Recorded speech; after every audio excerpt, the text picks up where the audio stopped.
A death certificate is one of the dullest documents a country produces. A printed form, a few boxes, a cause of death in a doctor's handwriting, a signature, a date. It goes to a registrar. It is filed. In almost every case in history, nobody reads it again. On the morning of the 21st of January 1936, a certificate was completed at Sandringham House in Norfolk, recording the death of George V, King of Great Britain and Ireland, Emperor of India. The cause given was cardiac failure with bronchial complication. Everything on that form was accurate in the narrow way that hospital paperwork is accurate. The king's heart had stopped. His lungs had been failing for days. He was 70, he had smoked heavily for 50 years, and half his chest had been carved into by surgeons 8 years before. The certificate was signed by the king's physician, Lord Dawson of Penn. It was not questioned by the Home Office. It was not questioned by the Privy Council, which had met in the king's bedroom that same afternoon. It was not questioned by the Archbishop of Canterbury, who had prayed beside the bed. It was not questioned by the 2 men who would each be king within the year, both of whom were in the house. It was not questioned by the newspapers, by Parliament, by the police, or by anyone else in Britain, and it would not be questioned for 50 years. What none of them knew was that at around 11 o'clock the previous night, in a bedroom where the family had already said good night and gone downstairs, Lord Dawson had prepared a syringe. He had filled it with 3/4 of a grain of morphia. He had followed it with a grain of cocaine. He had found the distended jugular vein in the neck of the sleeping King of England, and he had pushed the needle in himself, because he did not want a nurse to have to carry it. The king was dead in under an hour. Dawson wrote down what he had done that same night, in his own hand, in his own notebook, and gave 2 reasons for it. The first was mercy. The second was that he wanted the announcement to reach the morning edition of the Times, rather than what he called the less appropriate evening journals. Those 2 reasons sit in the same paragraph, in the same handwriting, and nobody has ever managed to pull them apart. This is the story of the man who wrote them, how a builder's son from Croydon, with no title and no money, climbed into the most private room in the British Empire, how he came to believe that his judgment outranked the king's, the family's, the church's, and the law's, and how, in the end, the only person who ever put him on trial for it was himself, in a private notebook that stayed locked in a drawer while the country he served sang a nursery rhyme about him without ever suspecting it was true. Norfolk, in the middle of January, is a flat, wet, complaining sort of place. The wind comes off the wash with nothing in the way to slow it down. The light gives up around 4 in the afternoon. Sandringham House sits in the middle of it, red brick and gables, built for a Victorian prince who wanted somewhere to shoot birds, and it was never a comfortable house so much as a familiar one. The royal family loved it in the way people love a place where nothing has been rearranged since their childhood. By the middle of January 1936, the household had begun to move differently. Servants took the long way round to avoid the corridor outside the king's room. Doors were closed with 2 hands instead of 1. The house had that particular hush that arrives in any home where somebody upstairs is dying, and which no amount of training can improve on, because it is not really a skill. It is simply what people do. The king had been failing since Christmas. He had spoken to the Empire on the wireless a few weeks earlier, and his family had noticed how tired his voice sounded. He had been out riding his old white pony in the grounds, wrapped up against the cold, and he had come back exhausted. Then he took to his bed and stopped coming down. Queen Mary, who did not panic and did not fuss, sent for Lord Dawson. Dawson arrived on the 16th. He was 71 years old, an inch or 2 under 6 feet, dark-eyed, precise in his movements, with the kind of face that gave nothing away in a sick room because he had spent 40 years training it not to. He wore his clothes well. He spoke slowly, and people who met him socially often assumed he was being cautious, when in fact he was being deliberate.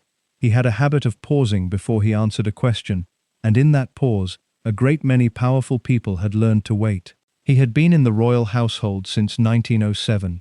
He had stood at the bedside of Edward VII.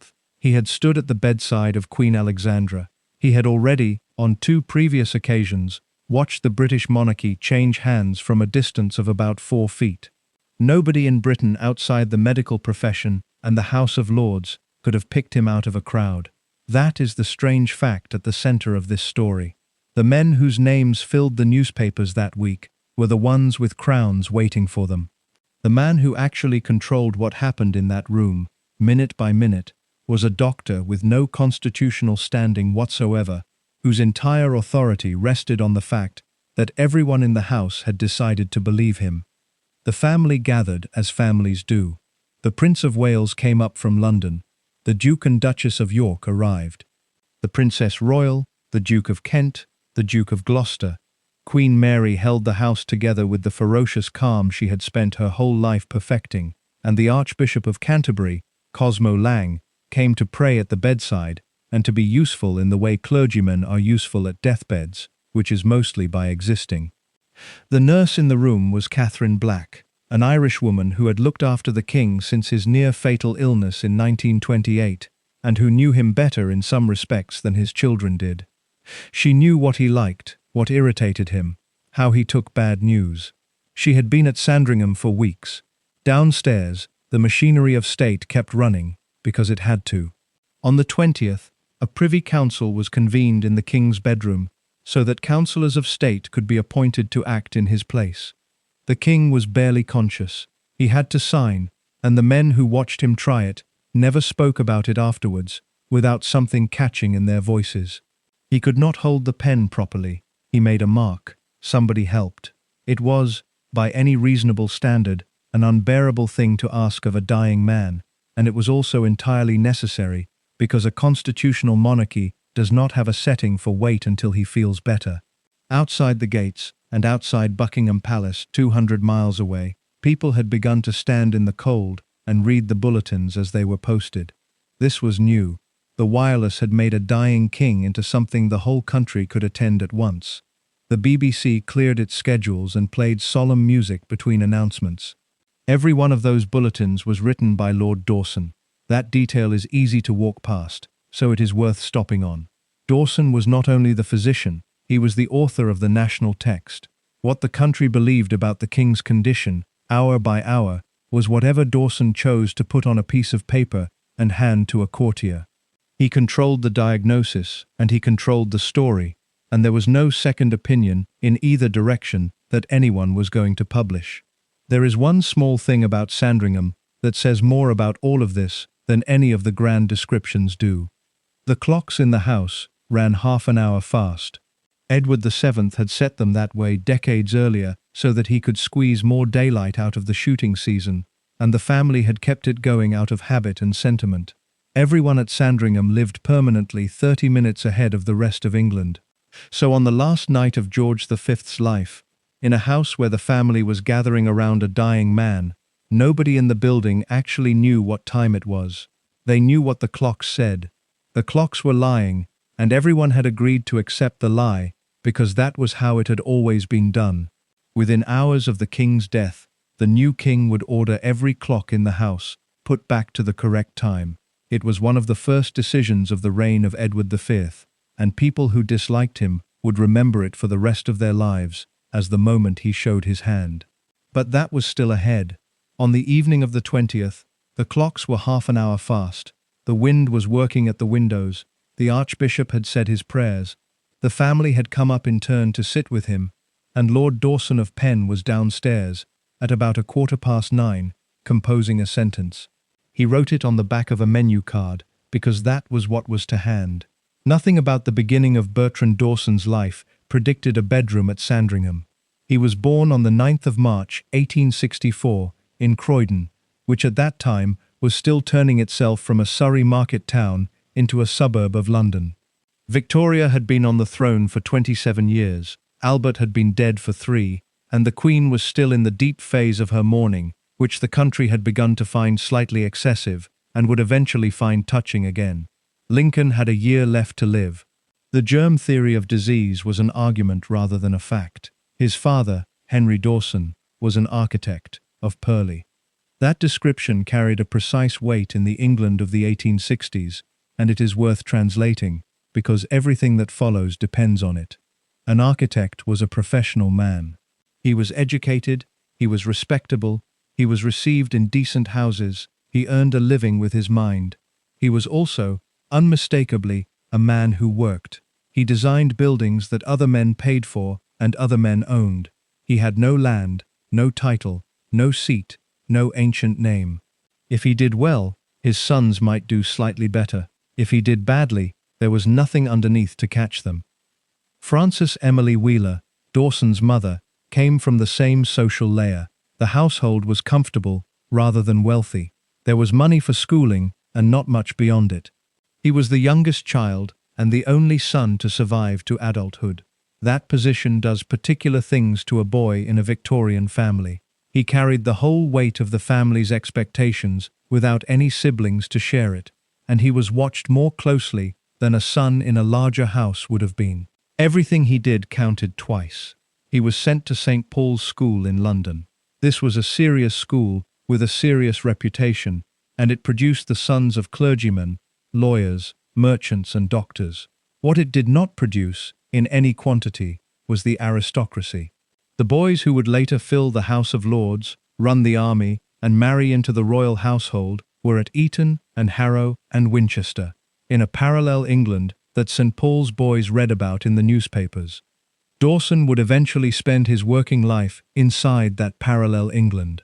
He entered it as an adult, on his own merit, through a side door, and he never once forgot the difference. Men who arrive somewhere by climbing understand the architecture of the building better than the people who were born on the top floor. They know which walls are load-bearing. They also know, in a way that is difficult to explain to anyone who has not done it, exactly how far there is to fall. For university, he did not go to Oxford or Cambridge. He went to University College London. That choice tells you a great deal. UCL had been founded in the 1820s by radicals and dissenters, for the express purpose of educating men whom Oxford and Cambridge would not take, and it had been sneered at from the beginning as the godless institution of Gower Street. It taught medicine and science with an intensity that the older universities regarded as slightly vulgar. It was where you went if you wanted to learn a subject rather than acquire a manner. Dawson took his degree there, and then he went into medicine, and it is here that a modern listener needs a small piece of context, because the profession he was entering did not resemble the one that exists now. Victorian medicine was arranged in tiers, and the tiers were about class as much as about competence. At the top sat the physicians, who were gentlemen. A physician had a university education, wore a frock coat, did not touch the patient more than necessary, and prescribed. Below them sat the surgeons, who were tradesmen with knives and who had spent centuries being lumped in with barbers. Below them again sat the apothecaries, who dispensed drugs and treated the poor and were not really thought of as doctors at all. The Royal College of Physicians was less a regulatory body than a club, and like all clubs it recruited people who resembled the people already inside it. To be admitted a fellow was to be told you were the right sort. Dawson would one day be elected its president, which is roughly the equivalent of a suburban architect's son being made master of a Cambridge college, and the fact that this took him 35 years is less remarkable than the fact that it happened at all. He trained at the London Hospital. The London stood in Whitechapel Road, in the East End, and it was the largest hospital in the country. It was also situated in what was probably the most concentrated area of poverty in Europe. Its patients were dock labourers, seamstresses, match girls, brewery workers, sailors off the ships, and immigrant families packed 4 to a room in the courts behind Commercial Street. They came in with typhoid, tuberculosis, industrial injuries, malnutrition, syphilis, burns, and the diseases of exhaustion that do not have names. Dawson arrived there as a student around the end of the 1880s. In the autumn of 1888, the streets immediately outside the hospital gates were the hunting ground of the man the newspapers called Jack the Ripper, and one of the victims was carried in to the London itself. The district was being photographed and written about by reformers who wanted the rest of England to understand what was happening a mile and a half from the bank. He walked the wards through all of it. There is a temptation, telling the story of a man who ends up a viscount, to treat the early years as scenery on the way to the important part. In Dawson's case, The early years are the important part, because of what he learned in that building. He learned that most people die badly.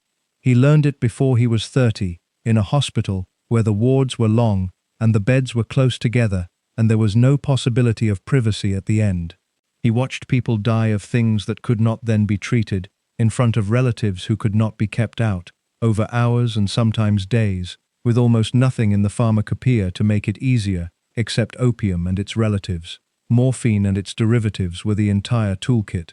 A physician of Dawson's generation learned very early that the drug which took away a dying patient's pain also, at sufficient dose, took away the reflex to breathe. He learned that the line between those two effects was a matter of judgment, that the judgment belonged to whichever doctor was standing there, and that no one was ever going to ask about it afterwards. That was not a secret. Every physician in England knew it.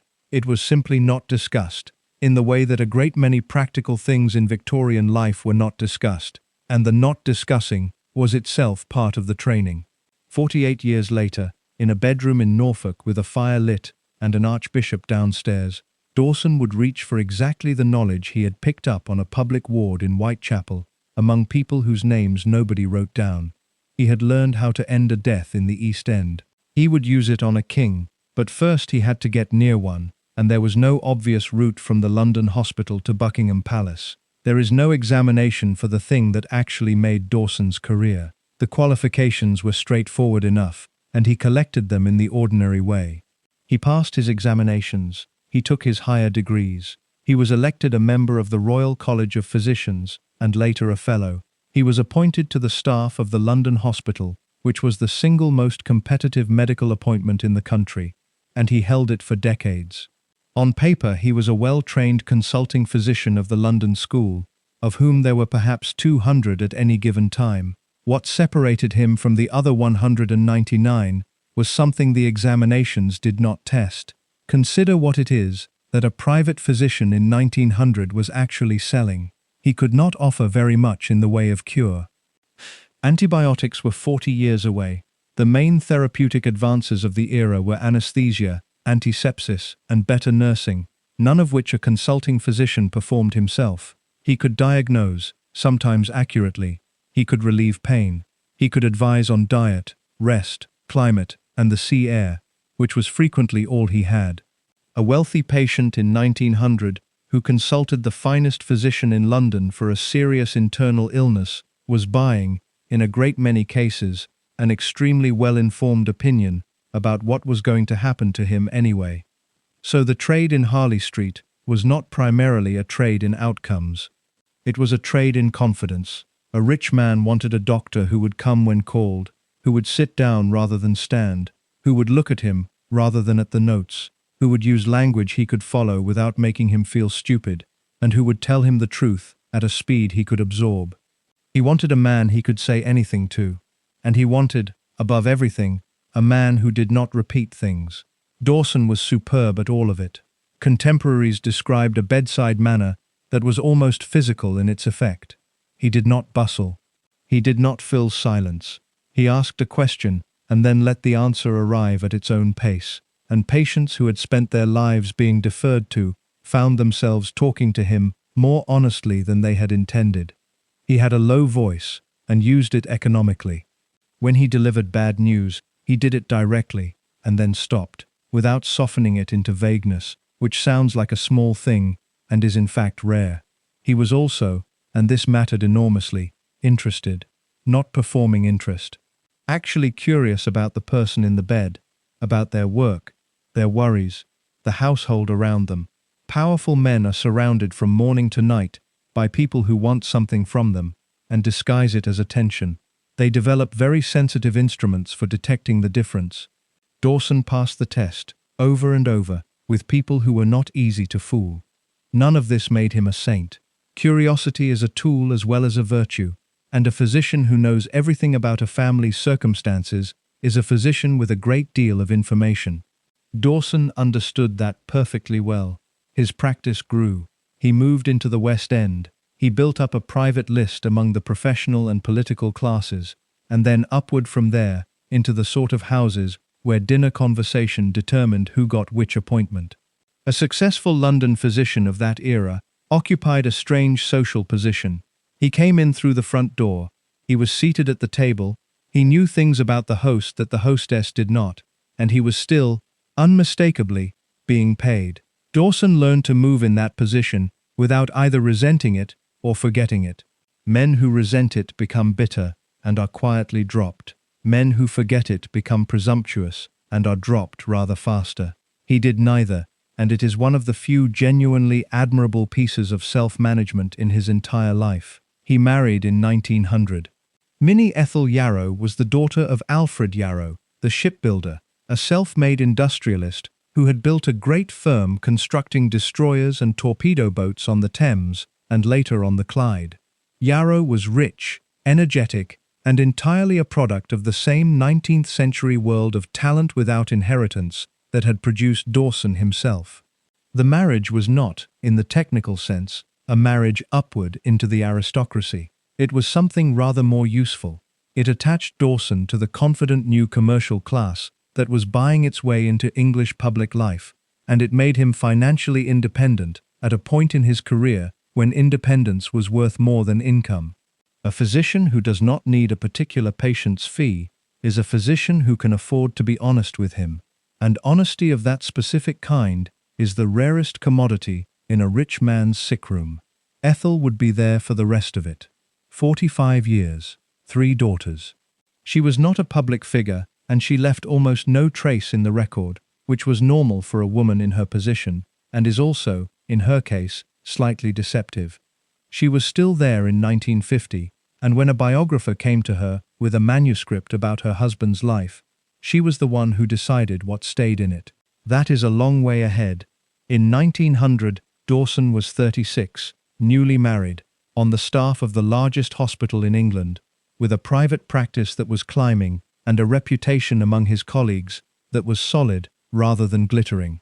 He had one more thing that turned out to matter more than anything except his manner. He was a very good committee man. That sounds like faint praise, and in most biographies it would be. In Dawson's case, it is close to the center of the whole story. He had a natural feel for institutions, how they made decisions, where the real authority sat as opposed to where the title sat, which arguments moved people, and which merely satisfied the person making them. He was patient. He prepared. He arrived at meetings having already spoken privately to the 2 men whose opinions would determine the outcome. He wrote clearly, which in a profession full of pompous prose was itself a form of power. Over the next 20 years, he would use that talent to reorganize the medical services of the British Army in France, to write the founding document of state medicine in Britain, and to run the Royal College of Physicians. He would be one of the most institutionally effective doctors of the 20th century.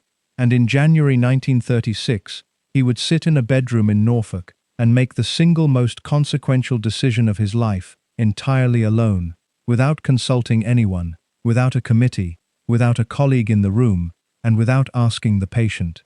There is a version of this story in which that contradiction is a mystery. It is not.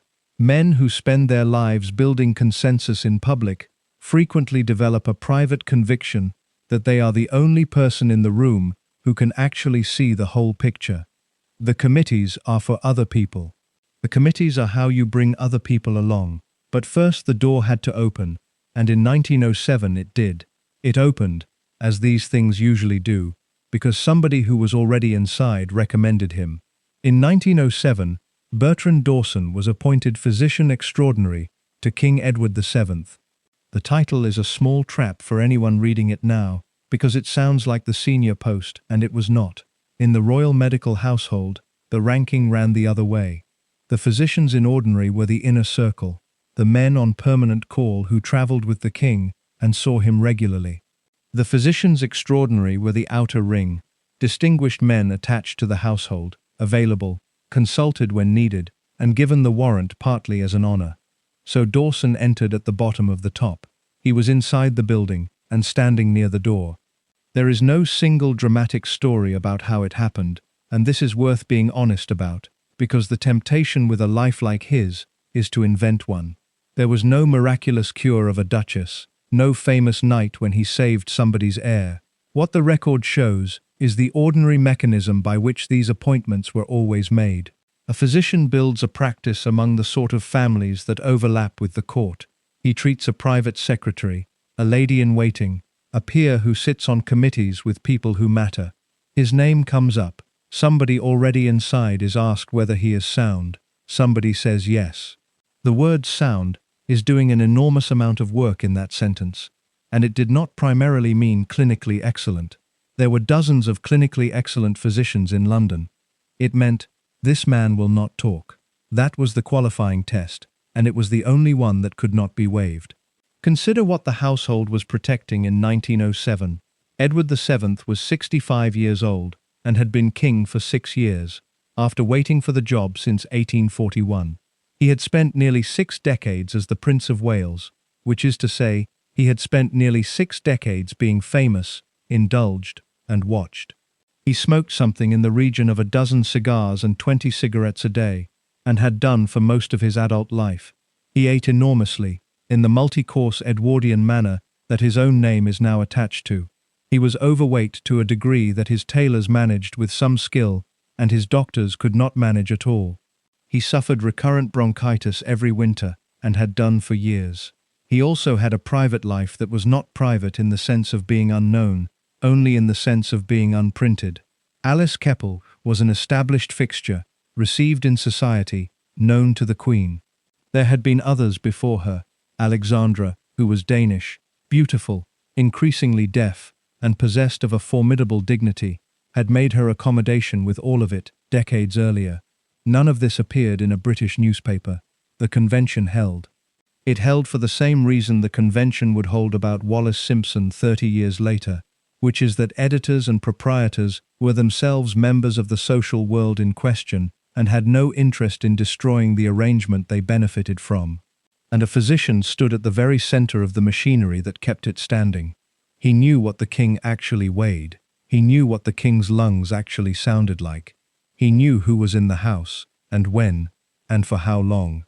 He knew which conditions were being treated, and which were being managed, and which were simply being ignored because the patient refused to discuss them.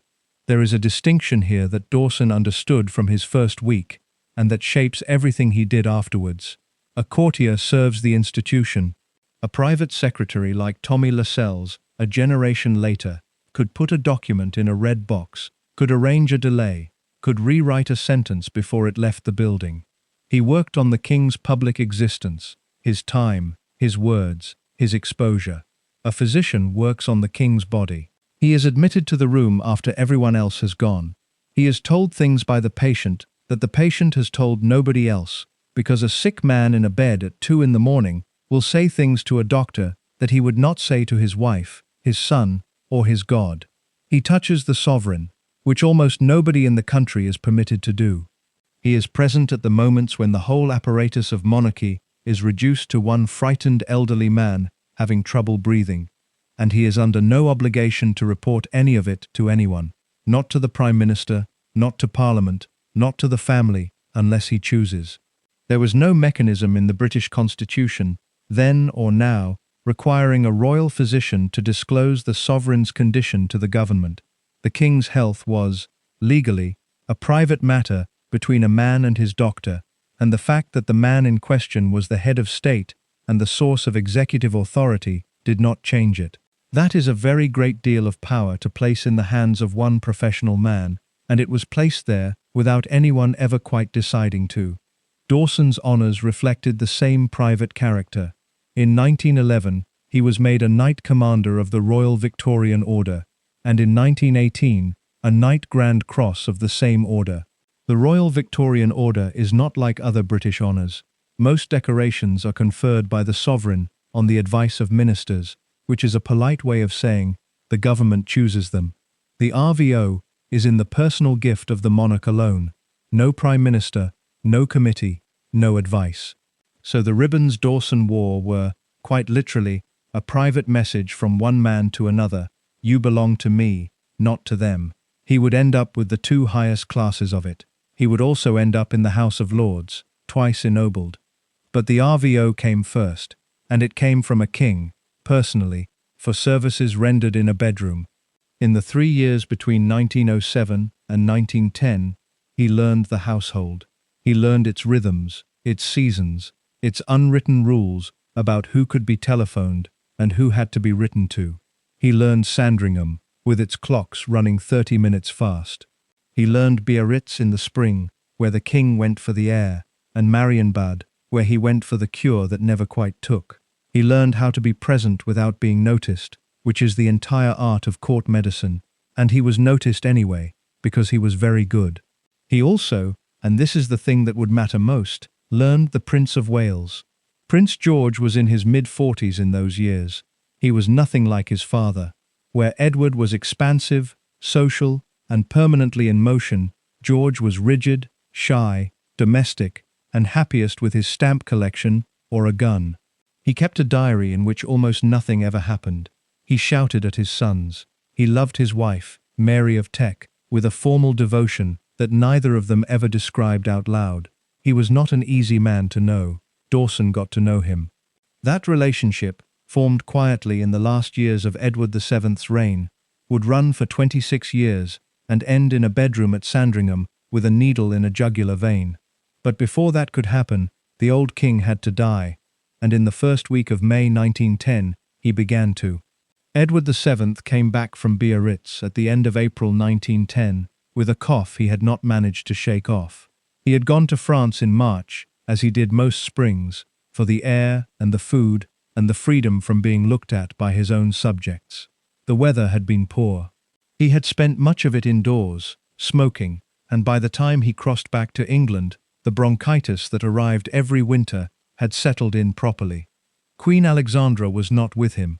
She was cruising in the Mediterranean with her daughter, and nobody thought it necessary to send for her. He got back to Buckingham Palace on the 27th of April. On the 2nd of May he insisted on going to the opera.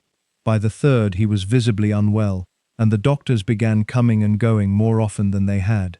On the 4th he was worse. On the 5th, Alexandra returned, having been telegraphed at last, and by then, the men attending him understood what they were looking at. The medical household assembled. Sir Francis Laking, physician in ordinary, had known the king for 30 years, and was the closest to him personally. Sir James Reed had been Queen Victoria's physician, and had held her hand at Osborne 9 years earlier, which made him the only man in England who had already done this once. Sir Douglas Powell was the chest specialist, the man you called when a patient's lungs were the problem, and there was Dawson, 46 years old, 3 years into the household, the junior of the four by a distance. His name went onto the bulletins with the others. That was the convention. A royal medical bulletin was signed by everyone attending, in order of seniority, and it went out to the press and was posted on the railings at the palace gates for the crowd to read. Dawson's signature sat at the bottom. It was the first time his name appeared in a British newspaper in connection with the death of a king. It was not the last. What happened on the 6th of May has been told so many times that the details have worn smooth, and it is worth slowing down on them, because the man watching was taking notes he would use for the rest of his career. The king refused to stay in bed. He got up. He dressed. He put on a frock coat and he received visitors, because he had decided that he was not going to die lying down, and that the alternative was to carry on as normal. He had a series of heart attacks through the day, one after another, and after each one he was helped into a chair and then insisted on getting back up. Somebody suggested he rest. He said he would not give in, that he would go on, that he would work to the end. He smoked a cigar in the middle of it. His son, the Prince of Wales, came in during the afternoon and told him that one of his horses, Witch of the Air, had won at Kempton Park. The king said he had already heard, and that he was very glad. Those are usually given as his last words, and they may well be. Alexandra did something that afternoon, which people have argued about ever since. She sent for Alice Keppel. The king's mistress of a dozen years was brought to Buckingham Palace and taken to the room, at the request of the wife. Alexandra shook her hand and said something about being sure she had always had a good influence on him, and then withdrew. What followed was not dignified. The king was barely conscious by then, and could not really respond. Mrs. Keppel became distressed, and then very distressed, and eventually had to be taken out of the room. Alexandra never spoke of her again. The Queen's gesture had been generous, and the reality of it was unbearable, and both of those things were true at the same time. There were 4 physicians in that room, and none of them could do anything at all. That is the fact worth sitting with. Every honor in the profession was represented at that bedside. Between them, those 4 men had perhaps 140 years of clinical experience, and against bronchopneumonia, in a heavy, exhausted, 68-year-old chain smoker in 1910, they had oxygen and morphine, and nothing else.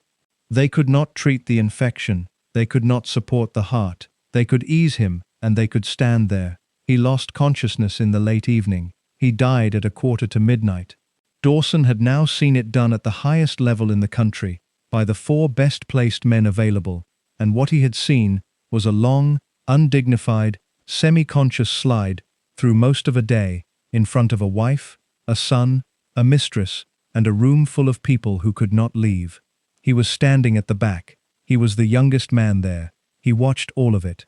26 years later, in his notebook at Sandringham, he would write that the last stage of a death might endure for many hours, that it did nothing for the patient, and that hours of waiting for the mechanical end, when everything that is really life has departed, only exhausts the people watching, and keeps them so strained they cannot take any comfort from thought or prayer.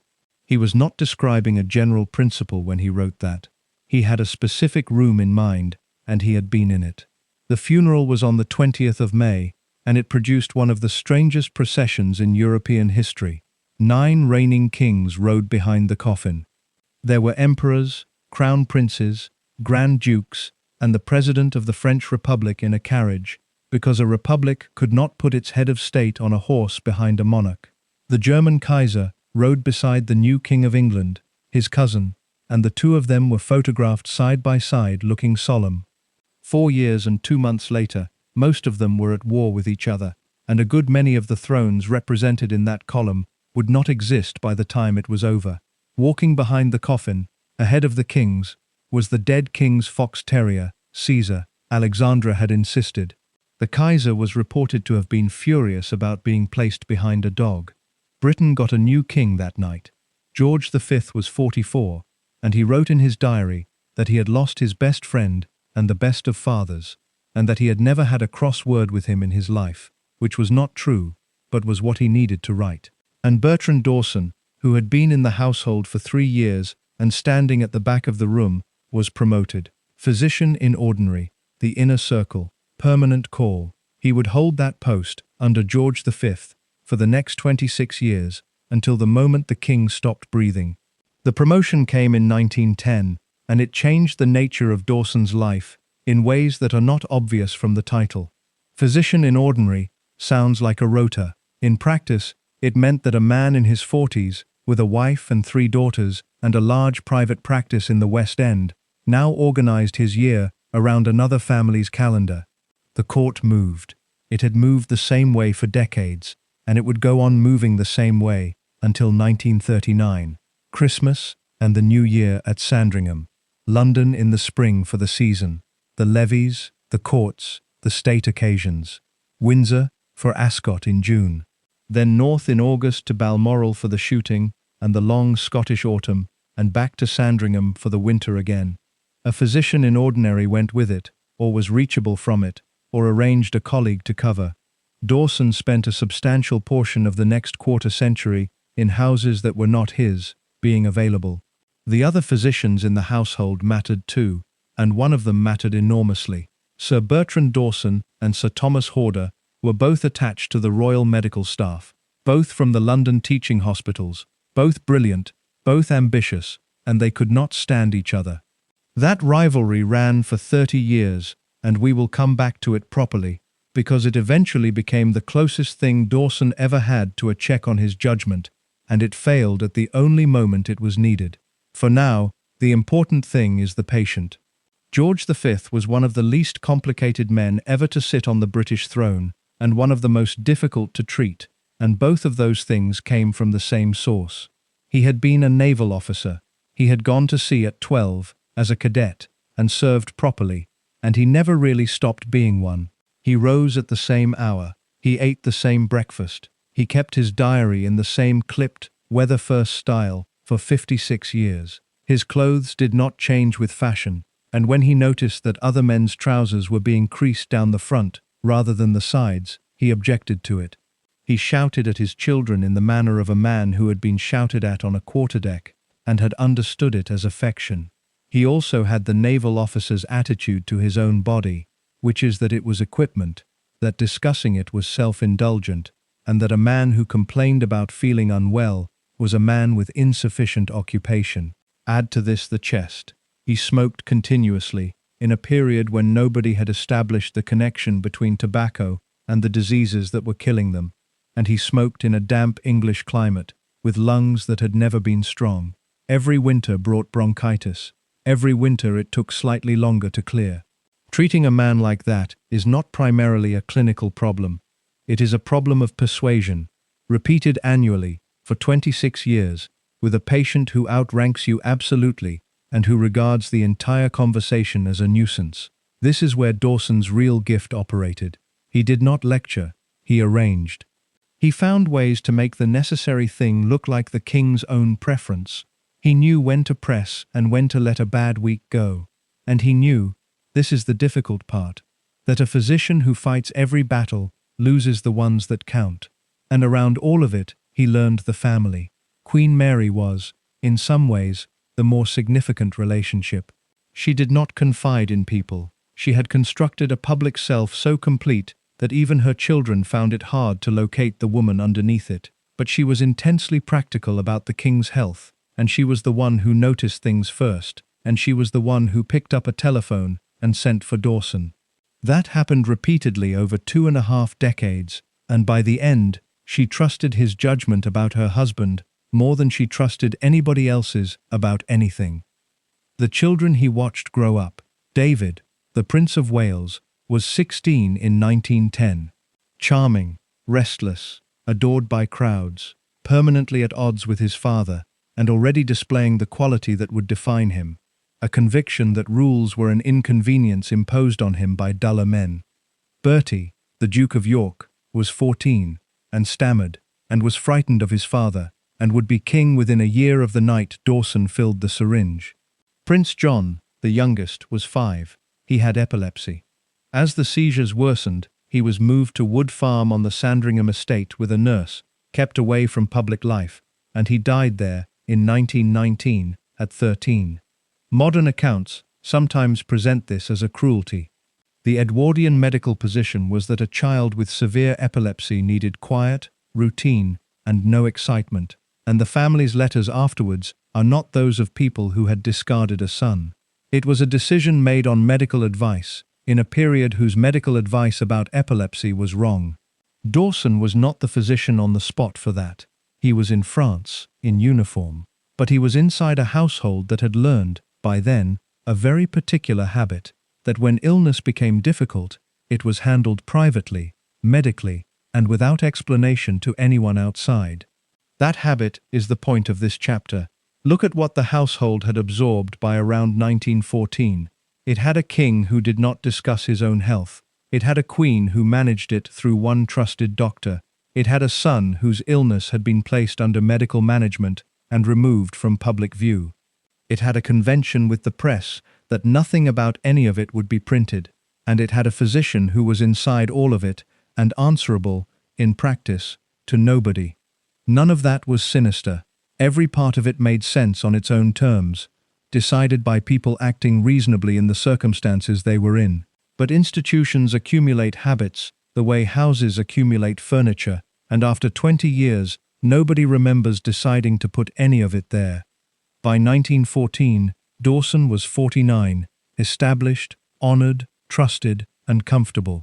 He had a knighthood in the king's personal gift, a practice that would have made him rich if he had not already married into money, a place in the most exclusive household in the empire, and a reputation as the coming man of London medicine. He might have spent the next 30 years exactly like that. A great many royal physicians did. They are footnotes now. What made Dawson different from all of them was that in August 1914, he put on a uniform and went to France, and what he did there had almost nothing to do with kings. In November 1914, Bertrand Dawson was given the rank of colonel in the Royal Army Medical Corps. He was 50 years old. He had a warrant from the king, a practice in the West End, 3 daughters, and every possible reason to spend the war in London doing valuable work at a comfortable distance. Plenty of eminent physicians did precisely that, and nobody thought less of them for it. Consultant medicine at home was a genuine war effort. He went to France instead, and stayed from 1915 until 1919. He had not come to it cold. He had served for years as a part-time officer in the RAMC, through the Territorial Force, which was the Edwardian arrangement for professional men who wanted a military commitment without a military career. It meant he already understood how the army thought, which turned out to matter more than any clinical skill he brought with him. What he found in France was a medical catastrophe of a kind no living doctor had prepared for. The scale is the part that resists description. British forces on the Western Front eventually numbered in the millions. The casualty figures for single days ran into the tens of thousands. The wounds were produced by high-explosive shell fire and machine guns at industrial rates, in ground manured for centuries and saturated with bacteria, so that a wound which would have been survivable in a clean field became gas gangrene within hours. And underneath the wounded, in far greater numbers, sat the sick. This is the thing that gets lost. For most of the war, in most sectors, disease put more men out of action than enemy fire. Men lived for months in trenches that flooded, in cold and permanent damp, sleeping badly, washing rarely, sharing everything including lice. They got dysentery, they got influenza, they got trench foot from standing in water, they got pneumonia, they got a fever that nobody had ever catalogued before. Dawson worked on that fever. He conducted research into what became known as trench fever, an illness that was disabling thousands of men and had no clear cause. It produced high temperature, severe pain in the shins, exhaustion, and repeated relapses that could keep a soldier unfit for months. The eventual answer was that it was carried by the body louse, and the practical consequence was delousing on a mass scale. That is not a glamorous discovery. It is the kind of finding that returns tens of thousands of men to duty and prevents a great deal of suffering, and it does it through laundry. Dawson rose to Major General. He was mentioned in dispatches. By the end he was consulting physician to the British armies in France, which meant he was no longer treating patients so much as designing the system that treated them. How casualties were sorted, where they were moved, what happened at each stage between the front line and a hospital in England. He also noticed something that stayed with him for the rest of his working life, and it had nothing to do with the war. The men arriving from Britain were not fit. Conscription meant that from 1916, the army was examining the general male population rather than volunteers, and what turned up was a national medical audit that nobody had asked for. Enormous numbers of young men were rejected or downgraded. They had rotten teeth, poor eyesight, deformities from childhood rickets, chests damaged by industrial work, and the small stature that comes from being underfed during growth. The industrial cities produced the worst figures. The recruiting boards were seeing, in aggregate, what 50 years of British poverty had done to British bodies. Dawson had already seen individual versions of this in Whitechapel. What the war showed him was the total. Something has to be said here about what 4 years in that environment does to a doctor's relationship with death, because it is directly relevant to a bedroom in Norfolk in 1936. A physician in Harley Street sees death as an event. It is rare, it is individual, it is attended, and it is treated as the failure of everything that came before it. A physician at a casualty clearing station in 1917 sees it as weather. It arrives in quantity, on a schedule dictated by the offensive calendar, and the doctor's job is not to prevent it, but to allocate. That word is the important one. Triage was formalized on the Western Front because there was no alternative. When 200 men arrive and there are surgeons for 20, somebody stands at the door and sorts them into those who will live without immediate help, those who may live with it, and those who will die whatever anyone does. The third group is moved aside and given morphine.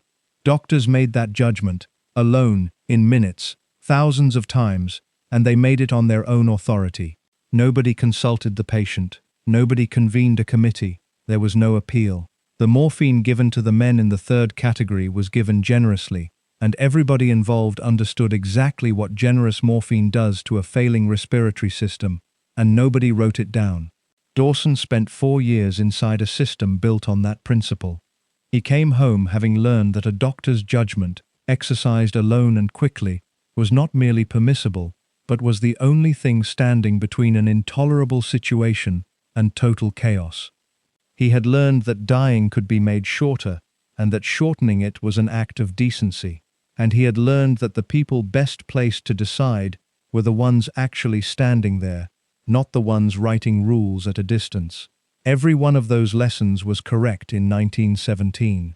Not one of them was transferable to a bedroom at Sandringham, with a family downstairs and a patient who had never been asked. He came back to a country he no longer thought about in the same way. Before 1914, he had been a court physician with a fashionable practice. After 1919, he was a man who had run the medical services of an army, had seen the physical condition of the working population laid out in numbers, and had discovered in himself a taste for building systems rather than treating individuals. Within a year of returning, he would publish the document that made him nationally significant, and it had nothing to do with the monarchy at all. In 1919, the British government created a Ministry of Health. That sounds unremarkable now, and it was startling then. Before the war, there had been no such thing. Health was scattered across the local government board, the poor law authorities, the Privy Council, the insurance commissioners, and 100 local bodies, and nobody had ever gathered it into one department with a minister sitting in cabinet. The war had made the argument unanswerable. A country that had just examined its young men and been horrified by what it found could not go on pretending the health of the population was a private matter. The new ministry needed to know what it was for, so it set up a consultative council on medical and allied services and asked it to work out how medical care in Britain ought to be organized. The chairman was Bertrand Dawson. The interim report appeared in 1920.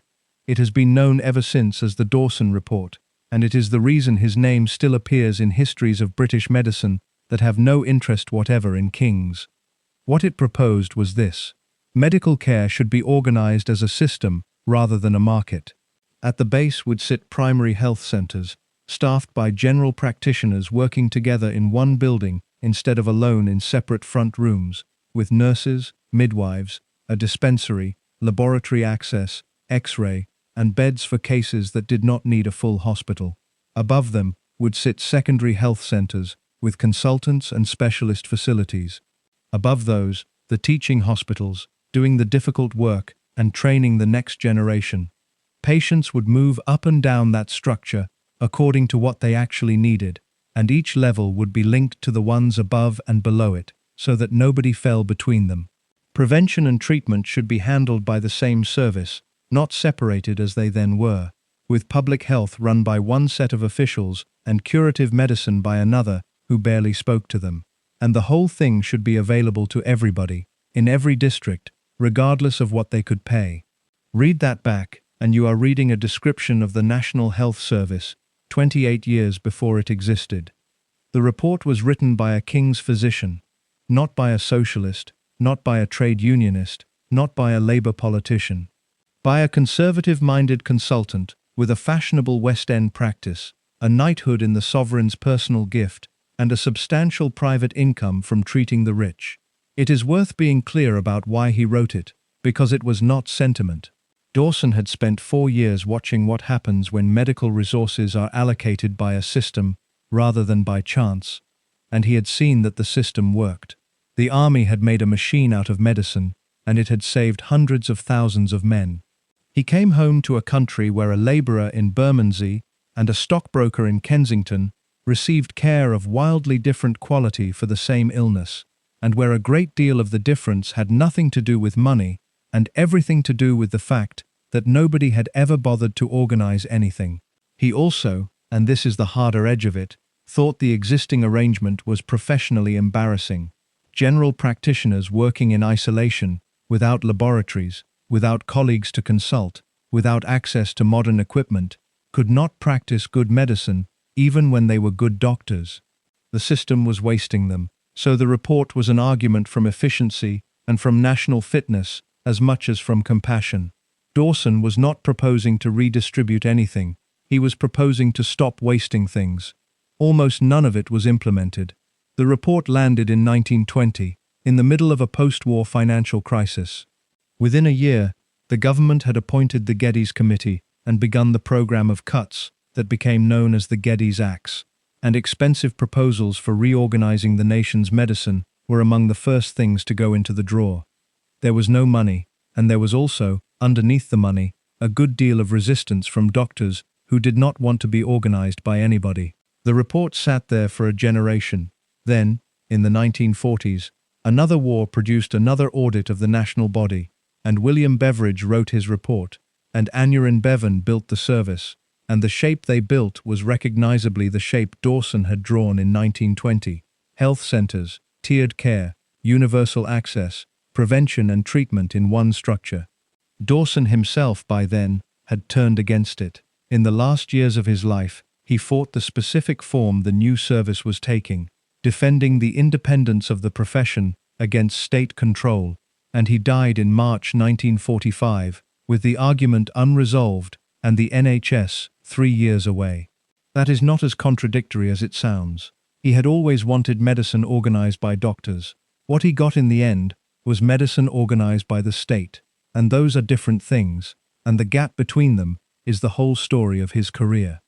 Because here is the pattern, and it will repeat. Dawson believed in systems, in structure, in rational organization, in committees and reports, and orderly hierarchies of care, for everybody else. He designed a machine in which no individual physician would ever again have to make a decision alone in the dark, because the structure would be there to support him, and in his own practice, in the room that mattered most to him, he did the exact opposite. He made the largest decision of his life alone, at night, without a colleague, without a committee, without a hierarchy, without a written protocol, and without the patient.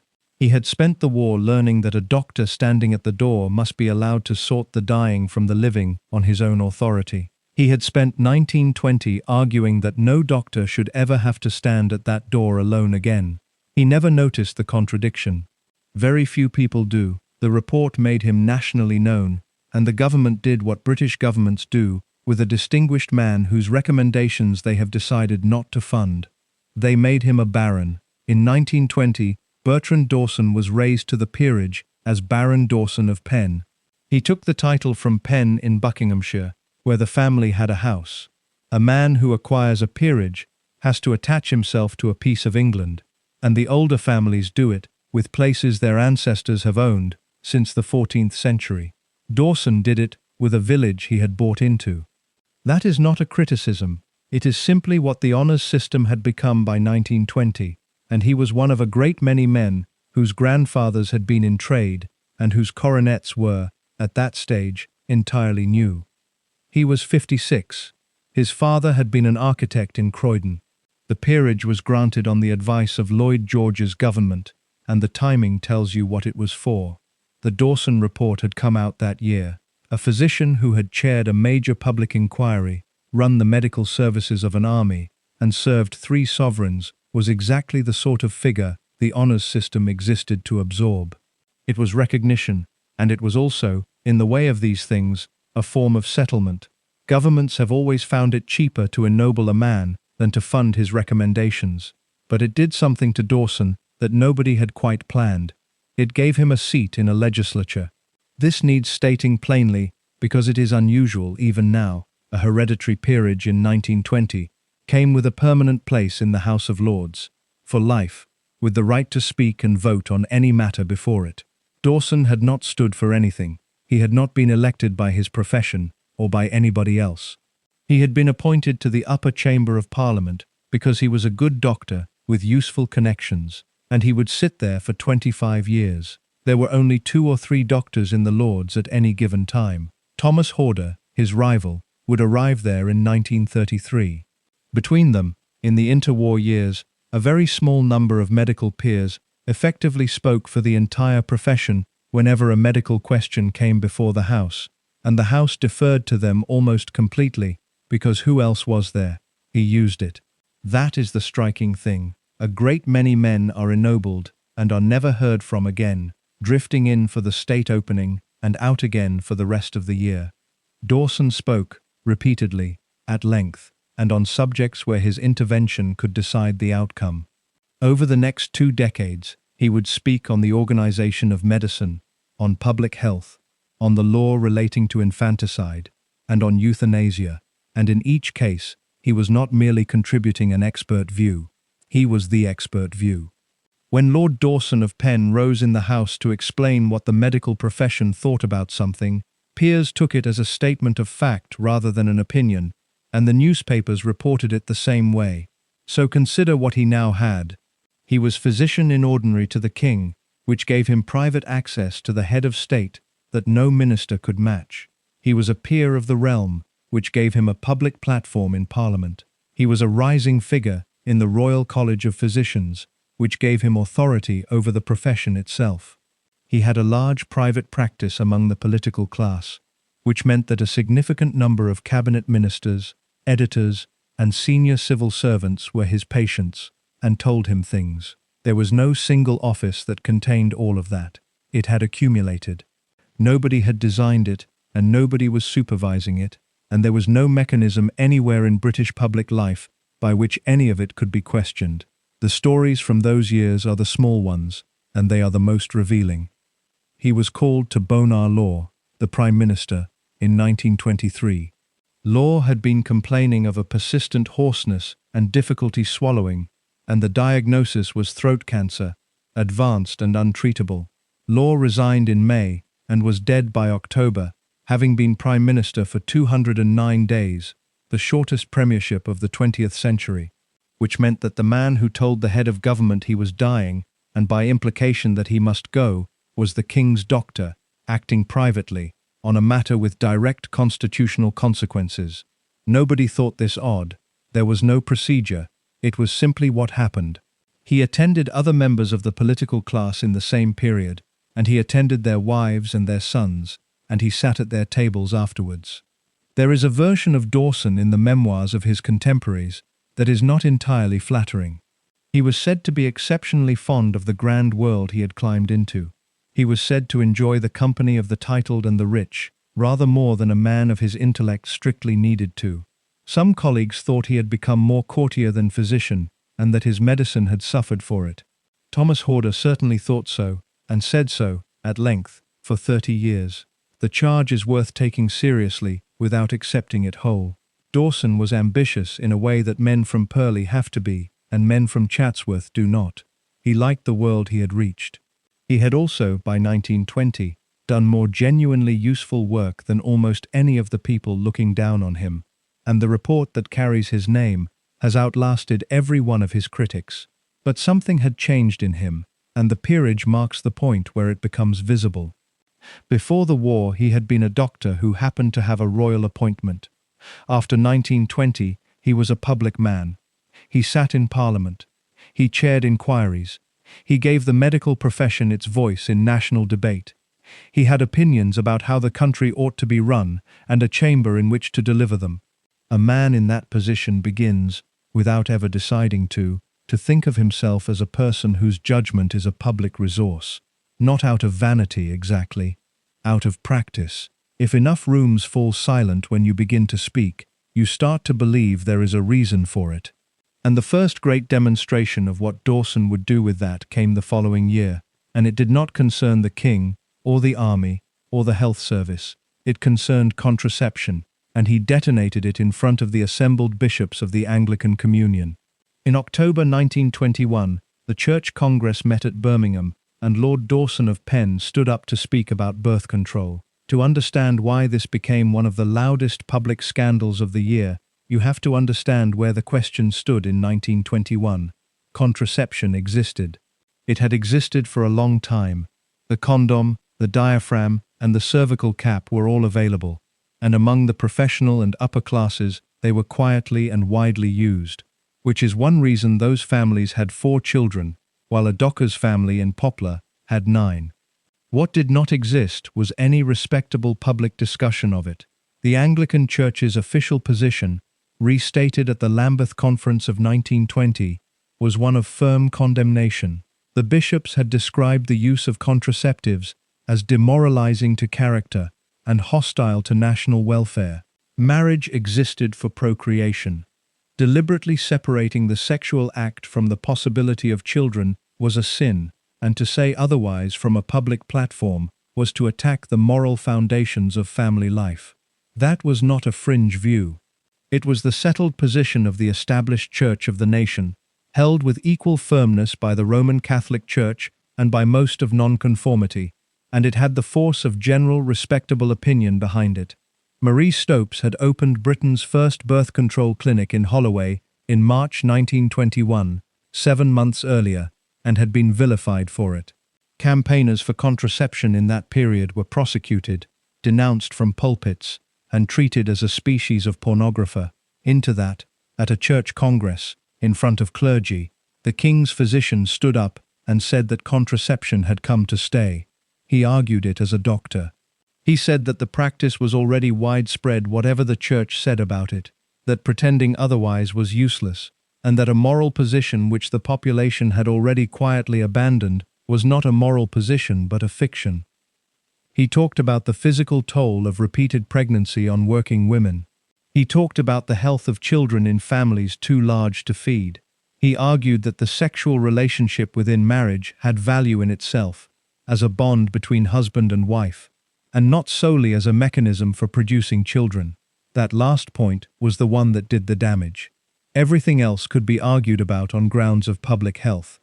But a claim that physical intimacy between a married couple had its own worth, independent of procreation, went directly against the theological framework the bishops were operating in, and it was made by a man with a knighthood in the sovereign's gift, standing at their own conference. The reaction was enormous. Newspapers ran it for days. Clergymen preached against him. He received sacks of letters, some of them abusive. There were public demands that he be removed from the royal household, on the grounds that a man holding such views was unfit to attend the king, who was, among other things, supreme governor of the Church of England. He was not removed.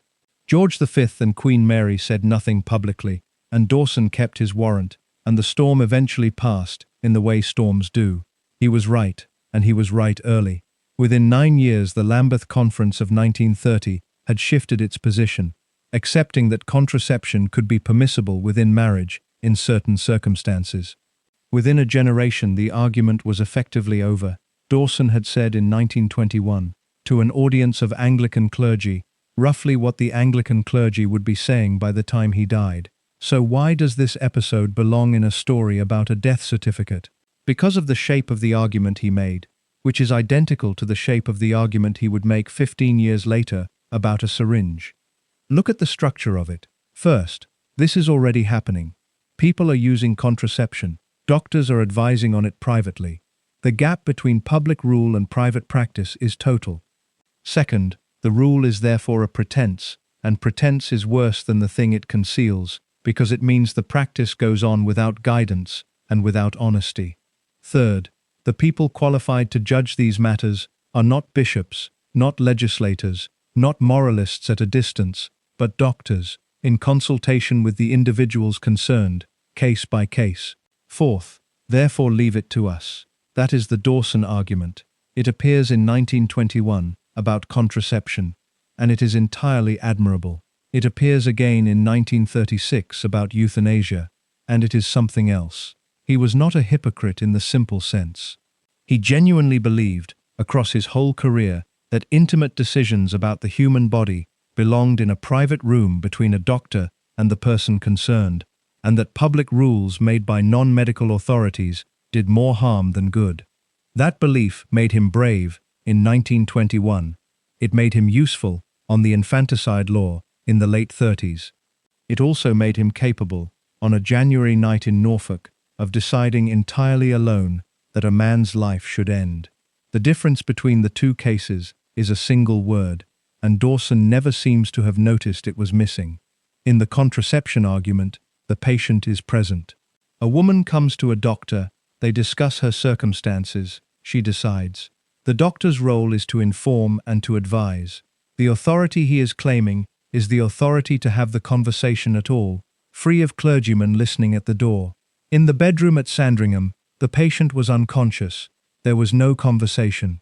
The king had never expressed a view on the subject to anybody, and Dawson never claimed he had. The doctor's judgment was not supporting the patient's decision. It had replaced it.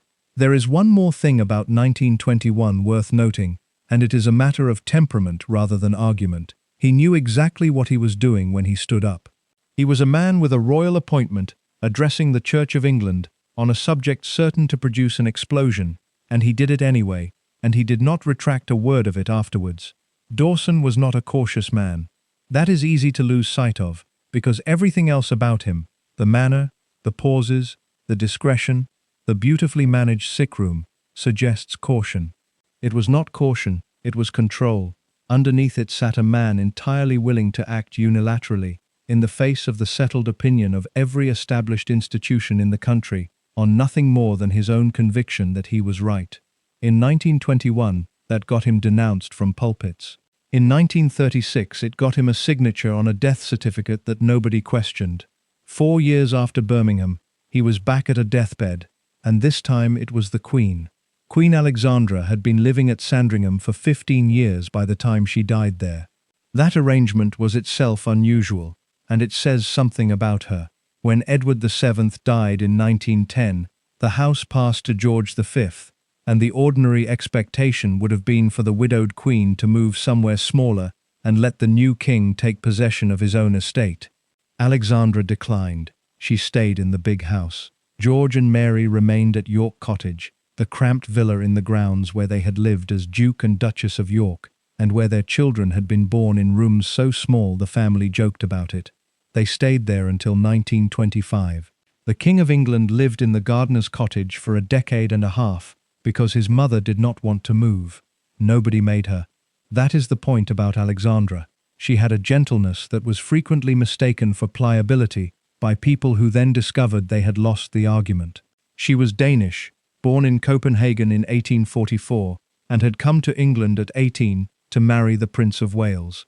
She had spent 47 years married to a man whose infidelities were an open arrangement, and had built a life around her children, her charities, her dogs, and a public presence that the country adored without reservation.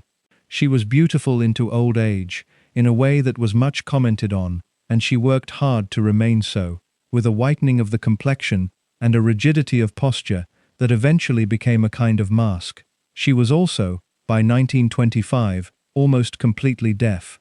The deafness was hereditary otosclerosis, and it had begun in her 20s. It got worse across the whole of her adult life, and by her 70s, it had cut her off almost entirely. She could not follow conversation at a table. She could not hear music, which she had loved. In a room of people she smiled and nodded, and understood very little of what was happening, and the strain of pretending otherwise for 50 years is not something that can be measured. She had also had a bad fall years earlier, leaving her with a stiff knee and a limp that the fashionable women of London had copied as the Alexandra limp, which is one of the stranger tributes in royal history. By her final years, her memory was going. She wrote to her son that she felt she was breaking up, and that she could not remember things or people, and that she was becoming an old woman she did not recognize. Her handwriting deteriorated. She was confused for stretches of the day, and lucid in between, which is worse than either. Dawson attended her. He had known her since 1907, when he entered the household under her husband. He had been in the room at Buckingham Palace in 1910, when the king died, and she had brought Alice Keppel in, and it had gone so badly. He had watched her go from queen to queen mother to an increasingly isolated old woman in a large house in Norfolk, with her deafness and her failing mind. She had a heart attack on the 19th of November 1925. She died the following day, the 20th, at Sandringham. She was 80. The medical bulletins were signed by the attending physicians, Dawson among them, in the same format as 1910. The cause of death was given as heart failure. Nobody has ever suggested there was anything at all irregular about it. There is no notebook entry, no later revelation, no claim by any historian that Dawson did anything in that room other than what a physician does at the bedside of a woman of 80 whose heart has failed. The reason it belongs in this story is not suspicion, it is repetition. Count the deaths. 1910, Edward VII, Buckingham Palace, Dawson present, bulletins signed. 1925, Queen Alexandra, Sandringham, Dawson attending, bulletins signed. By November 1925, he had stood at the deathbeds of a king and a queen of England, watched the whole apparatus close over both of them, and seen at first hand what the country was told and how it compared with what had actually happened in the room. That is an education available to almost nobody.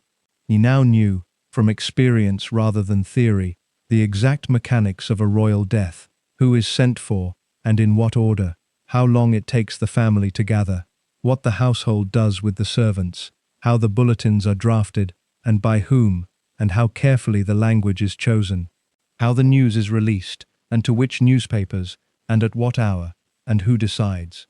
He knew that the sentence handed out to the press at 9 in the evening determined what the entire empire believed was happening in a bedroom in Norfolk, and he knew that the person who wrote that sentence was him.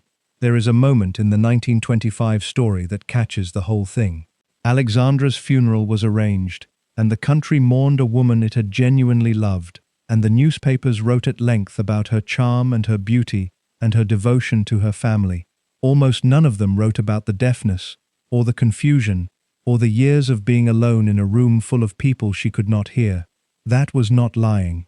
It was convention. A great deal of what the British public knew about its royal family in 1925 was accurate in the way a portrait is accurate, and the men who controlled the difference between the portrait and the sitter were not politicians or courtiers. They were doctors. Two more things follow from 1925, and both matter. The first is that George V, at 60, finally got his own house. The family moved into Sandringham proper at last. It became his favorite place on earth, and he would spend every Christmas there for the rest of his life, and he would die in it 11 years later in a room upstairs, with Dawson beside him. The second is that Alexandra's death removed the last person alive who had known Dawson only as the junior man at the back of the room. Everyone left in the household had come to know him as the senior figure, the trusted one, the man the Queen telephoned. He was 61. He had another 20 years to run, and within 3 winters, the king himself would be closer to death than anybody outside that house was allowed to know. Thomas Jeeves Horder was born in 1871 in Shaftesbury, in Dorset, the son of a draper. Like Dawson, he came from nowhere in particular. Like Dawson, he was clever, driven, and possessed of a talent for making powerful people trust him. Like Dawson, he trained in London, built a great private practice, was appointed to the royal household, was made a peer, and became one of the 2 or 3 most influential physicians in the country. They were, in almost every measurable respect, the same man, arriving from slightly different directions, and they detested each other for the better part of 40 years. Horder's medicine was of a specific and combative kind. He was a diagnostician, and he built his reputation on it, on the belief that a physician's first duty was to work out precisely what was wrong through examination, laboratory work and clinical reasoning, and that everything else was decoration. He had a sharp tongue, a dislike of pomposity, and a lifelong suspicion of doctors whose reputations rested on manner rather than method. He looked at Dawson and saw a courtier. That was the heart of it. Horder's view, expressed to colleagues over decades in language that ranged from cool to venomous, was that Dawson was a socially gifted man of moderate clinical ability who had risen through charm, connection, and the assiduous cultivation of important patients. He thought Dawson's diagnoses were often wrong. He thought the great London reputation was a construction. He particularly resented the way Dawson's institutional power at the Royal College of Physicians was used, and he was not alone in that. The dislike was returned, more quietly, in Dawson's manner. He did not go in for open warfare. He worked through committees, which was worse. Their careers ran in parallel for decades, forever bumping into each other. Both were attached to the royal household. Both were in the Lords by the 30s. Dawson from 1920, Horder from 1933. Both spoke for the profession on public questions. When a medical issue came before Parliament, the two of them frequently ended up on their feet in the same debate, and the House would listen to two eminent physicians who agreed on very little and had been arranged, by an accident of history, into a permanent double act. One peer joked in the euthanasia debate that they always hunted in couples, which would have irritated both of them enormously. There is a genuine question underneath the personal antipathy, and it is not a small one. What is a doctor for? Horder's answer was that a doctor is a technician of the highest order. He examines, he reasons, he identifies, he treats. His authority comes from method, and it stops at the edge of the medical question. Beyond that, he is simply a citizen with opinions like anyone else. Dawson's answer was larger and considerably more dangerous. He thought a doctor was the appropriate custodian of everything to do with the human body, including the moral and social questions that grew out of it. Contraception, infanticide, the organization of national health, the manner of dying. On all of these, the doctor was not merely a technical witness, but the right person to decide, because he was the one who had actually been in the room. That is the difference, and it explains the whole shape of both careers. Now hold this up against January 1936, because it becomes very uncomfortable. Horder was at Sandringham. He was one of the physicians attending the king in those final days. His name appears alongside Dawson's on the bulletins. The rival was in the house, walking the same corridors, examining the same patient. He was not in the room at 11 o'clock. Dawson filled the syringe and administered it himself, and his notebook records that he did it personally rather than asking a nurse.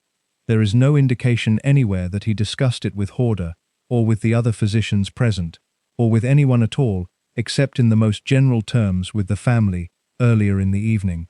He simply did not tell them. Sit with that for a moment.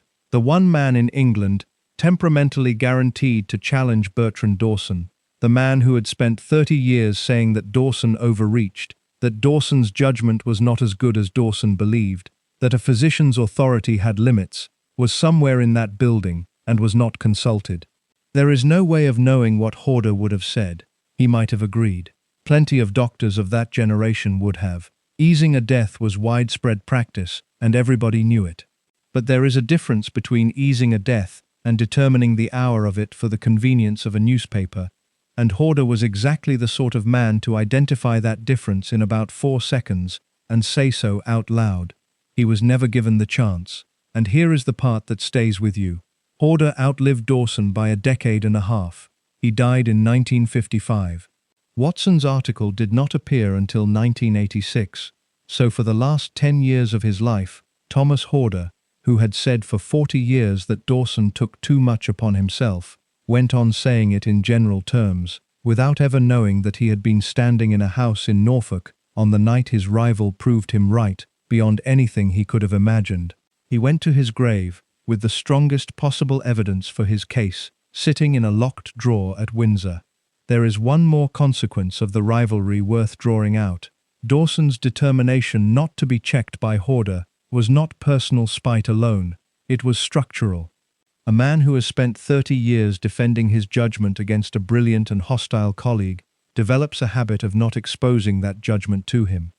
Every difficult decision becomes a decision to be made privately and presented afterwards as settled. That habit is survivable in committee work. It is survivable in a professional feud. In a bedroom with a dying man in it, it removes the last safeguard in the building. 8 years before that night, the same king had nearly died of something else entirely, and on that occasion, Dawson had done the opposite of acting alone. He had brought in a surgeon, and between them, they had saved the king's life. It is the best thing he ever did, and almost nobody remembers it. On the 21st of November 1928, George V went to bed at Buckingham Palace with what looked like a chill. He was 63. He had been king for 18 years. He had come back from Sandringham a few days earlier, feeling below par, and had gone to a service at Westminster Abbey on the 11th, standing bareheaded in the cold at the cenotaph as he did every armistice day. By the 21st, he had a temperature and was taken upstairs. He did not come down again for 4 months. What he had was a streptococcal infection, that established itself in the base of his right lung. In the language of the time, it was septicemia, with pleural involvement, and what it meant in practice was that an abscess was forming in his chest cavity, filling with pus, and poisoning him from the inside. There was nothing to treat it with. That fact is the whole of the story, and it is almost impossible for a modern listener to feel properly. Penicillin had been observed by Fleming that same year, in September 1928, in a laboratory at St. Mary's, and it would be a decade before anyone worked out how to purify it, and another few years before it reached patients.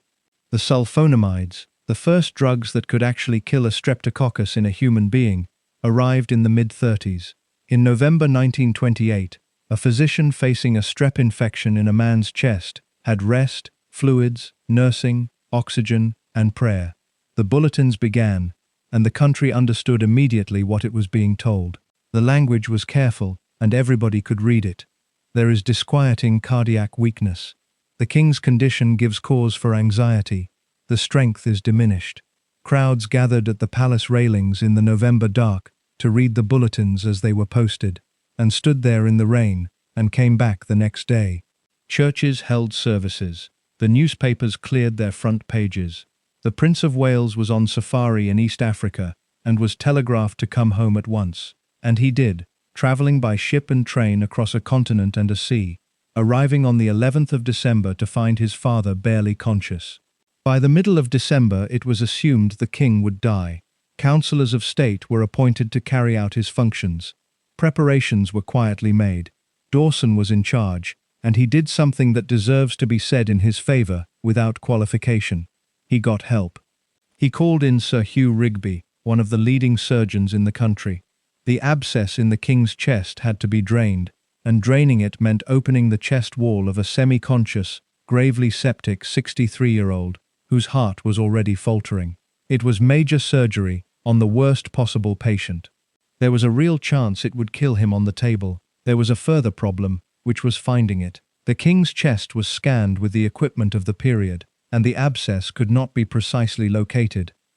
What follows is one of the strangest episodes in the medical history of the monarchy. On the 12th of December, Dawson took a hypodermic needle and probed the king's chest himself, in the dark, feeling for the cavity, and found it. The pus was drained. Rigby then operated, resecting a section of rib to open proper drainage. It worked. The king did not die. The fever began to fall. In January he was still desperately weak, but he was alive, and by February he was well enough to be moved. He was sent to Bognor, on the Sussex coast, for the sea air, arriving in February 1929, to convalesce at a house lent for the purpose. He stayed there 13 weeks. He was photographed in a chair in the garden wrapped in blankets, and his 3-year-old granddaughter Elizabeth was brought down to see him, and the two of them formed the bond that lasted the rest of his life. He called her Lilibet, which was what she called herself. The town was later granted the right to style itself Bognor Regis. The other Bognor story is the one everybody knows. On his deathbed in 1936, when somebody attempted to cheer him with the suggestion that he would soon be well enough to visit Bognor again, the king is supposed to have replied, "Bugger Bognor." The story is disputed, and there is a rival version in which he said it in 1929 about the Regis. It has survived because it sounds exactly like him. Now look at what 1928 established. Dawson had saved the king's life. Not in a figurative sense, not by good management. He had located an abscess with a needle when the machines could not find it, brought in the right surgeon, and pulled a man back from a death that everyone in England had been preparing for.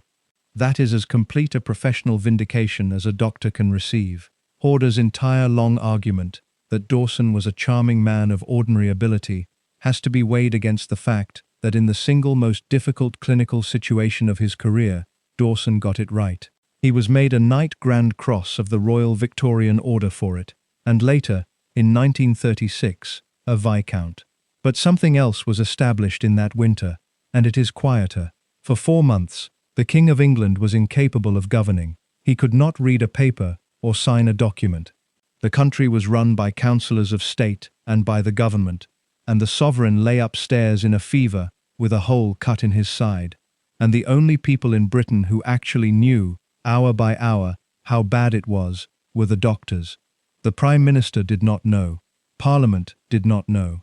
The public knew what the bulletins told them, and the bulletins were written by Dawson. He had spent 4 months as the single most important non-elected figure in the country, and he had done it well, and nobody had checked on him once. The king never fully recovered. He had another operation in 1929 for a recurrence, and after that his chest was permanently compromised.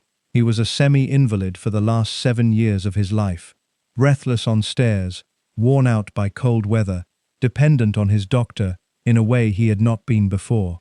The relationship changed in that winter. Before 1928, Dawson was the king's physician. After 1928, he was the man who had already once decided when George V would live. 7 years later, he would decide the other thing. The king who came back from Bognor in the summer of 1929 was not the king who had gone to bed in November. He was 64, and he had lost a great deal of weight. His beard had gone white. He tired on stairs.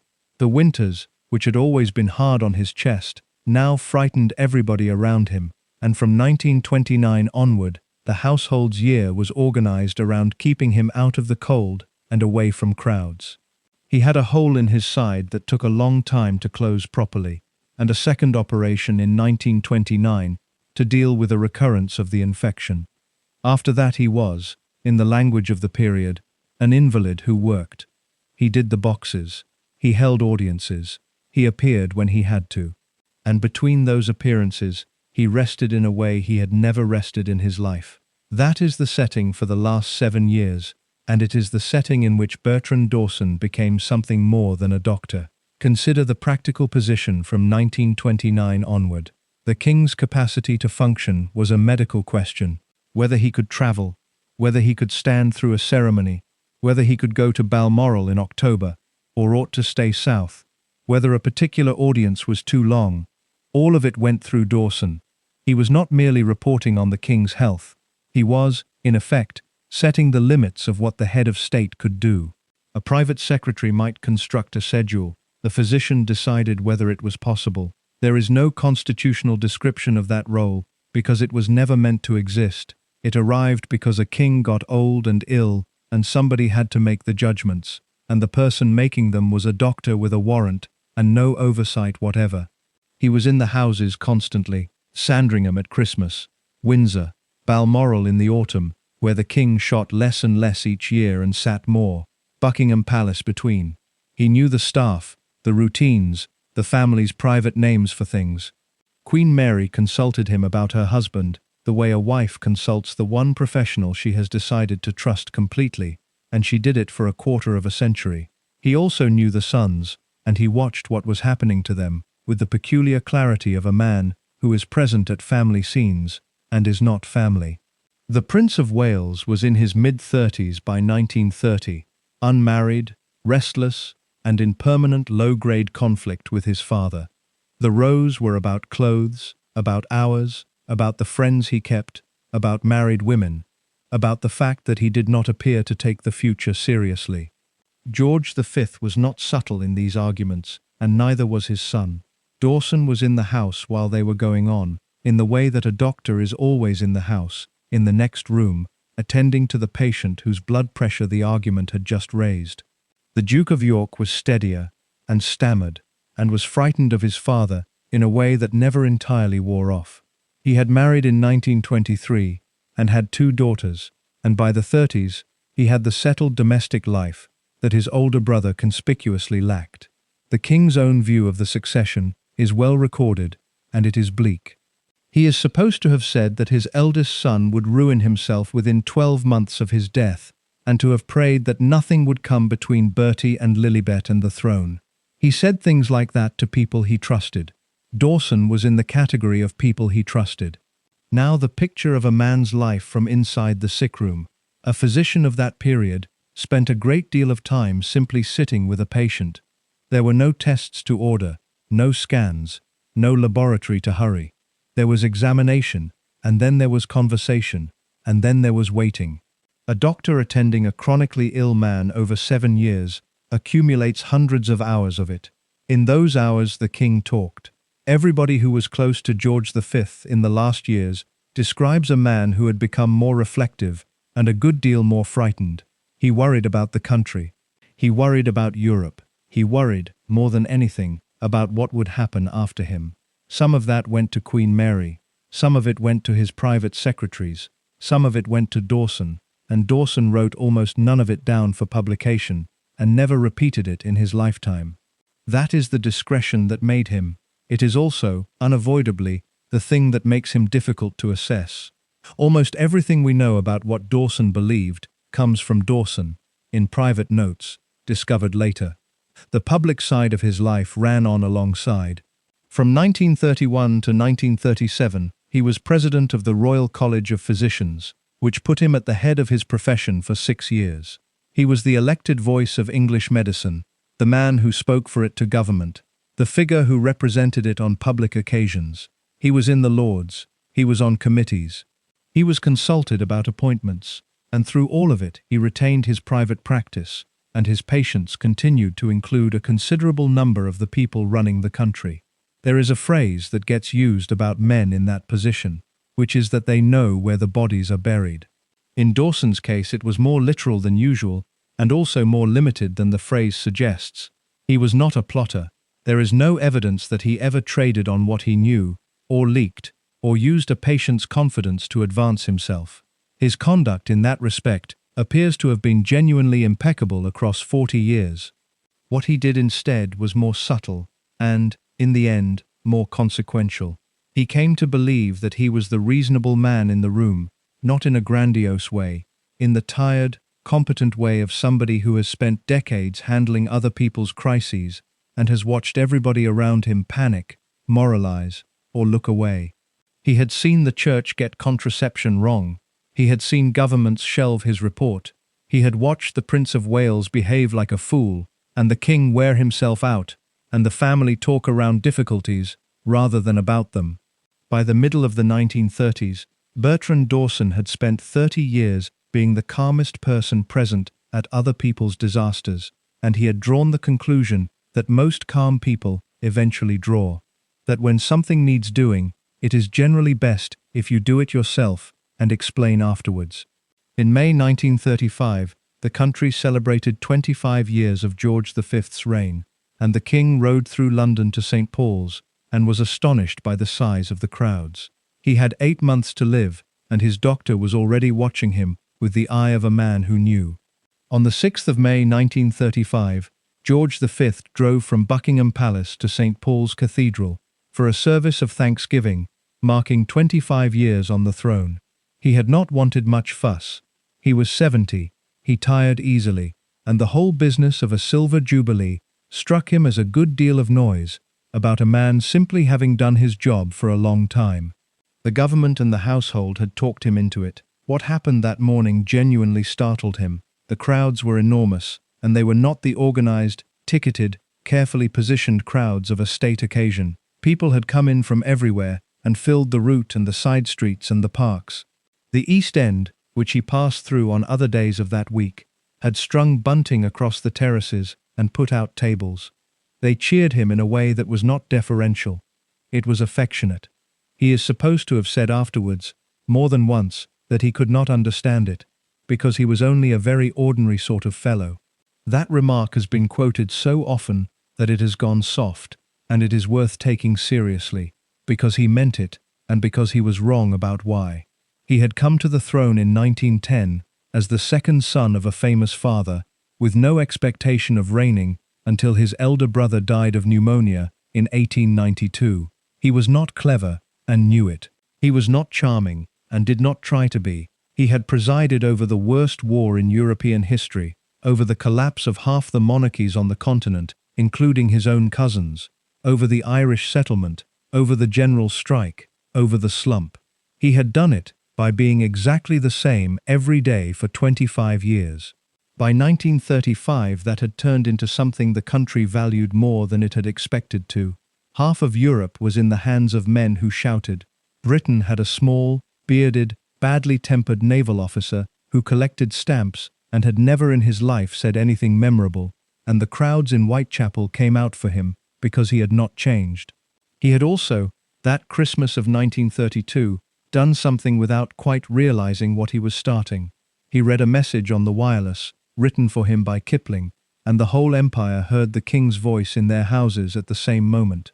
He had disliked the idea. It became an institution. He gave his last one in December 1935, and people noticed his voice.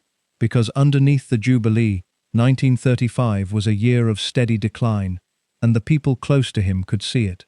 The chest never came back after 1928. Every winter took a little more. He was breathless. He tired within an hour of anything. He was smoking again, which nobody could stop him doing. Photographs from the Jubilee summer show a thin old man in a heavy coat in May, propped up by the tailoring, doing what was required, and then sitting down. Two things happened that autumn that seemed to have taken the last of it out of him. In November, his sister Princess Victoria died. She was 67, and she and the king had spoken on the telephone almost every morning for years, a private ritual of gossip and complaint that both of them depended on. The state opening of Parliament was cancelled on the day the news came. He wrote in his diary that he would miss her dreadfully and that she had been his oldest and dearest friend. People around him said he was never the same afterwards, and through the whole year, Europe was going wrong in ways he understood better than most of his ministers. Germany had rearmed openly in March. Italy invaded Abyssinia in October. He said to Lloyd George, or to somebody, some version of the remark that has come down as, "I will not have another war, I will not." He went to Sandringham for Christmas, as he always did. The Christmas broadcast that year was noticeably weaker than the earlier ones. The voice was thinner and slower, and people wrote to the BBC about it. The family gathered, the house was full, and whatever was left of him began to go out. There is a particular quality to the last weeks of a chronically ill man which anybody who has been near it recognizes. There is no single collapse. There is a slow reduction in the amount of the world he is prepared to engage with. First the long walks stop, then the short ones. Then he stops coming down for lunch. Then he stops coming down at all. By the middle of January 1936, George V was in his room upstairs, seeing the family for short periods, sleeping a great deal, sitting up for a little while and then not. On the 15th or thereabouts, he went out into the grounds on his white pony, Jock, which he had ridden for years. It was cold and grey, and he was wrapped up, and it was the last time he was outside. Queen Mary sent for Dawson. He came up from London and arrived on the 16th, and he examined the king, and there was nothing to find that he had not expected to find. The chest was failing. The heart was struggling. There was no infection to attack, because there was nothing left to attack it with, and in any case, the man in the bed was not fighting an illness. He was 70 years old and finishing. Dawson stayed in the house. The other physicians were called in and came. Horder among them, Nurse Catherine Black, who had looked after him since 1928 and knew him better than the doctors did, was already there. The family assembled over the following days, and on the 17th, Dawson wrote a bulletin, and the country began to understand what was happening in Norfolk. The last 3 days of the reign of George V are the reason this story exists, and they need to be taken slowly, hour by hour, because almost everything that has been said about them since is either wrong or half of something. Friday the 17th of January, 1936. The first bulletin went out from Sandringham that day. It said that the king's bronchial catarrh was not severe, but that there was some disquieting weakness of the heart. That sentence was written by Dawson, and every word in it was chosen. Bronchial catarrh sounded almost domestic. Not severe was reassurance. And then, at the end, disquieting weakness of the heart, which anybody who had lived through 1928 knew exactly how to read. The country read it correctly within the hour. Newspaper offices in Fleet Street began preparing. The BBC altered its schedules, and people started to gather outside Buckingham Palace, 200 miles from the man they were gathering about, because it was the only address they had. Inside the house, the machinery of a royal death began to move. Queen Mary had sent for the family. The Prince of Wales flew up from London in his own aeroplane, which was the sort of thing he did, and which his father had never liked. The Duke and Duchess of York came. The Duke and Duchess of Kent. the Duke of Gloucester, the Princess Royal. They arrived over Friday and Saturday, and were put in their rooms and came down to meals and went up in ones and twos to sit with him. Cosmo Lang, the Archbishop of Canterbury, arrived. Lang had been Archbishop since 1928. He had known the king for years, and he understood his function at a deathbed perfectly. He prayed with the king, while the king could still follow it. He sat with the queen. He made himself available, and did not intrude, which is more difficult than it sounds, in a house that size, with that many people in it. The king was still lucid in patches on the Friday and Saturday. He knew what was happening. He asked about the empire. He asked, at one point, whether everything was all right with it, and somebody told him it was. He signed nothing after a certain point because he could not. Downstairs, the political dimension was already present. Stanley Baldwin was Prime Minister, and he came up to Sandringham. A dying sovereign is a constitutional event, as well as a family one. And there were arrangements to be made about the demise of the crown, the accession, the Privy Council, the proclamation. None of that could be done in advance in public, and all of it had to be ready. Baldwin had one other thing on his mind, and it was not the king in the bed. It was the man who was about to replace him. By January 1936, the Prince of Wales's relationship with Wallis Simpson was known to everybody in that house, to the government and to the foreign press. It had not appeared in a British newspaper.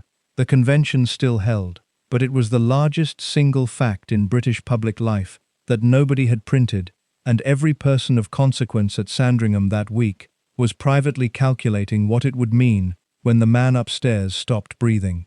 The king himself had said things about it to those close to him. He is reported to have hoped his eldest son would never marry and never have children, so that the throne would pass to his second son and then to his granddaughter. Whether he said it in those exact words is disputed. That he thought something very like it is not. So the house contained, in the same few rooms, a dying king, a queen holding herself upright by force of will, a prime minister planning a succession he was dreading, an archbishop praying, a rival physician in the corridor, and an heir who was about to inherit an empire while conducting a relationship that would cost him the throne inside 12 months. And in the middle of it, moving between the sick room and the drawing room, the man who decided what everybody was told. Bertrand Dawson, 71 years old, in the house he had been coming to for 29 years. Monday the 20th. The king was very much worse. He was conscious only intermittently. That afternoon a Privy Council was convened in his bedroom. This is one of the strangest scenes in modern constitutional history, and it has to be described exactly. A council was required to appoint councillors of state to exercise the royal functions, and a council requires the sovereign's assent. So the Lord President and the other councillors came upstairs and stood at the foot of the bed of a dying man in his nightshirt, in a room with a fire and a nurse and a doctor, and the business of the British state was transacted there. The king had to sign. He could not hold the pen properly. He made 2 marks. Somebody had to steady his hand. He is reported to have apologized for the delay. The men who were in that room did not talk about it afterwards with any relish. Whatever else it was a 70-year-old man being asked to perform paperwork on the last afternoon of his life because the machinery could not be stopped. Evening. Nurse Black gave him a sedative that evening, and he objected to it. His last recorded words, according to Dawson's private note, were "God damn you." Whether that was directed at her, at the injection, or at the general situation, nobody can say, and it is entirely characteristic of a man who had been swearing at people affectionately for 70 years. After that, he did not speak again. The family came up and said good night. Queen Mary sat with him. Then they went down, and at around 9:15, Dawson sat somewhere on the ground floor of that house and wrote the sentence that everybody in Britain over a certain age could still quote 50 years later. He wrote it, according to his own account, on the back of a menu card, because that was what was to hand. The king's life is moving peacefully towards its close. He gave it to a courtier. It went by telephone to London. It was on the wireless before 10 o'clock, read in the flat, careful voice the BBC used for these things, and then repeated at intervals through the night, while the announcer said almost nothing else. In houses across Britain, people sat by their sets in the dark, and listened to that sentence come round again and again. It is one of the great pieces of English prose, and it was written by a doctor on a menu card in about 90 seconds, and it was, at the moment he wrote it, not quite true. Because the king's life was not moving peacefully towards its close, it was moving slowly, and it was going to go on moving slowly for a good many hours yet, and the man who wrote the sentence had already decided that this was not acceptable. The sentence worked because of what it does not say. It does not say the king is dying. It does not say there is no hope. It does not give a prognosis, a time, or a cause. It contains no medical information whatever. What it does is take the most frightening event in the national calendar and describe it in language borrowed from the movement of water. Moving. Not failing, not sinking, not ending. A verb of gentle travel, peacefully. The word doing the emotional work, and the one that made the sentence famous. It tells the country that there is no pain and no struggle in that room, towards its close, not death, a close, which is what happens to a day, or a service, or a piece of music. And the word life, placed at the front, so that the sentence is about the whole of a man's existence rather than the failure of an organ. 12 words. No punctuation to trip over. Read aloud. It takes about 4 seconds, which is exactly right for a wireless announcer who has to say it and then stop. Dawson wrote it in a few moments on the back of a menu card, and he wrote it as a physician who had spent 30 years telling families that somebody was going to die, and who had learned, in hundreds of front rooms and hospital corridors, precisely which words let people absorb the fact without breaking. Then he did something with it that no physician's duty required. He handed it to the household, and it went to the BBC, and the BBC did what it did on those occasions, which was to strip the schedules and read the bulletin at intervals through the night, with silence in between. Consider what that meant in January 1936. The wireless had been in British homes for barely a decade in any numbers. The Christmas broadcasts had begun in 1932. This was the first death of a sovereign in the age of broadcasting, and nobody had a template for it. What emerged that night, more or less by improvisation, was the shape every royal death has followed since. The cleared schedule, the repeated bulletin, the announcer's flattened voice, the nation sitting in its own houses attending a deathbed 200 miles away. Millions of people went to bed that night, having heard one sentence written by a doctor on a menu card, and having heard it perhaps 20 times. And here the story turns, because of what Dawson wrote in his notebook a few hours later. He recorded that at about 11 o'clock, it was evident that the last stage might go on for many hours, unknown to the patient, but that this did not comport with the dignity and serenity which the king so richly merited, and which demanded a brief final scene. He wrote that hours of waiting for the mechanical end, when everything that is really life has departed, only exhausts the onlookers, and keeps them so strained that they cannot take the comfort of thought, communion, or prayer. Those are the mercy reasons, and they deserve to be taken seriously. There is nothing false in them. A doctor who had stood at Edward VII's 14-hour deathbed in 1910 and watched a wife, a son, and a mistress endure it, knew exactly what he was describing. But he also wrote about the newspapers. He recorded that it was desirable that the announcement should reach the morning papers rather than the less appropriate evening journals. There is a further detail that has come out of the papers since, and it is the one that removes any possibility of reading this charitably.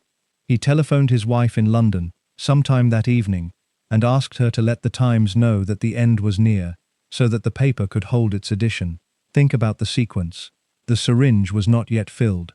The king was alive, and the physician was arranging, through his wife, for a newspaper to be ready. The morning papers meant the Times. It meant the announcement arriving on breakfast tables across Britain in a black-bordered edition, in the proper typeface, with the proper solemnity, read by the country in the morning as a single national event.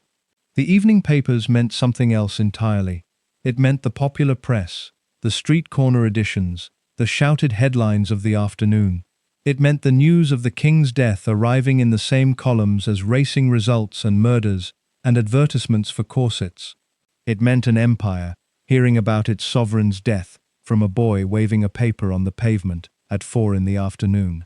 Dawson found that unbearable, and he was not alone. Everybody in his class and generation would have felt the difference between those two things. So the question is not whether he cared about the king's dignity. He obviously did. The question is what he thought dignity was. Because there are two conceptions of it running through that notebook entry, and they are not the same, and Dawson never separated them. One is the dignity of the man in the bed. A short ending, rather than a long one, no prolonged mechanical struggle. His wife and children not held at the edge of it for another 12 hours.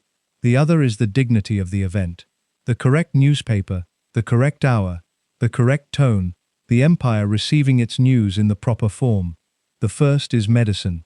The second is stage management. And Dawson, on the night of the 20th of January 1936, could not tell them apart, because for 29 years he had been employed at the exact point where a man's body and a national institution occupied the same room, and it had never once been necessary to distinguish between them. There is one more thing about that notebook that has to be said, and it is the strangest part of the whole affair. He wrote it down. He was under no obligation to. Nobody would ever have known. He could have administered the injections and said nothing and taken it to his grave, as an unknown number of doctors of his generation certainly did. Instead, he made a full and precise record, in his own hand, of an act which, had it been known at the time, would have been regarded as regicide. Men who write things like that down are not concealing. They are explaining. He was building his case, for a jury he could not identify, at some point in the future he could not see. He believed he was right, and he wanted somebody eventually to know why. It took 50 years for anybody to read it. At around 11 o'clock he went upstairs. The room was on the first floor, and it was smaller than people expect. Sandringham is a large house, full of ordinary rooms. The king's bedroom was not a state apartment. It was a comfortable, cluttered Edwardian bedroom, with a fire in the grate, and heavy curtains against the Norfolk wind, and a man in a bed who had slept in that room for 11 years, and in that house for most of his life. Queen Mary had been sitting with him. So had the children in turn. By 11 they had gone down, or gone to their rooms, or were somewhere else in the house doing the things people do in the hours when there is nothing left to do. Nurse Catherine Black was there. She had nursed him since 1928. She had been at Bognor with him. She knew, better than any of the physicians, what he had been like when he was well. The king was unconscious. His breathing had settled into the slow, irregular, heavy rhythm that anybody who has sat with a dying person recognizes immediately and never forgets. He was not in pain. He was not aware. The clinical assessment in the room was that this could continue for a good many hours. Dawson made his decision.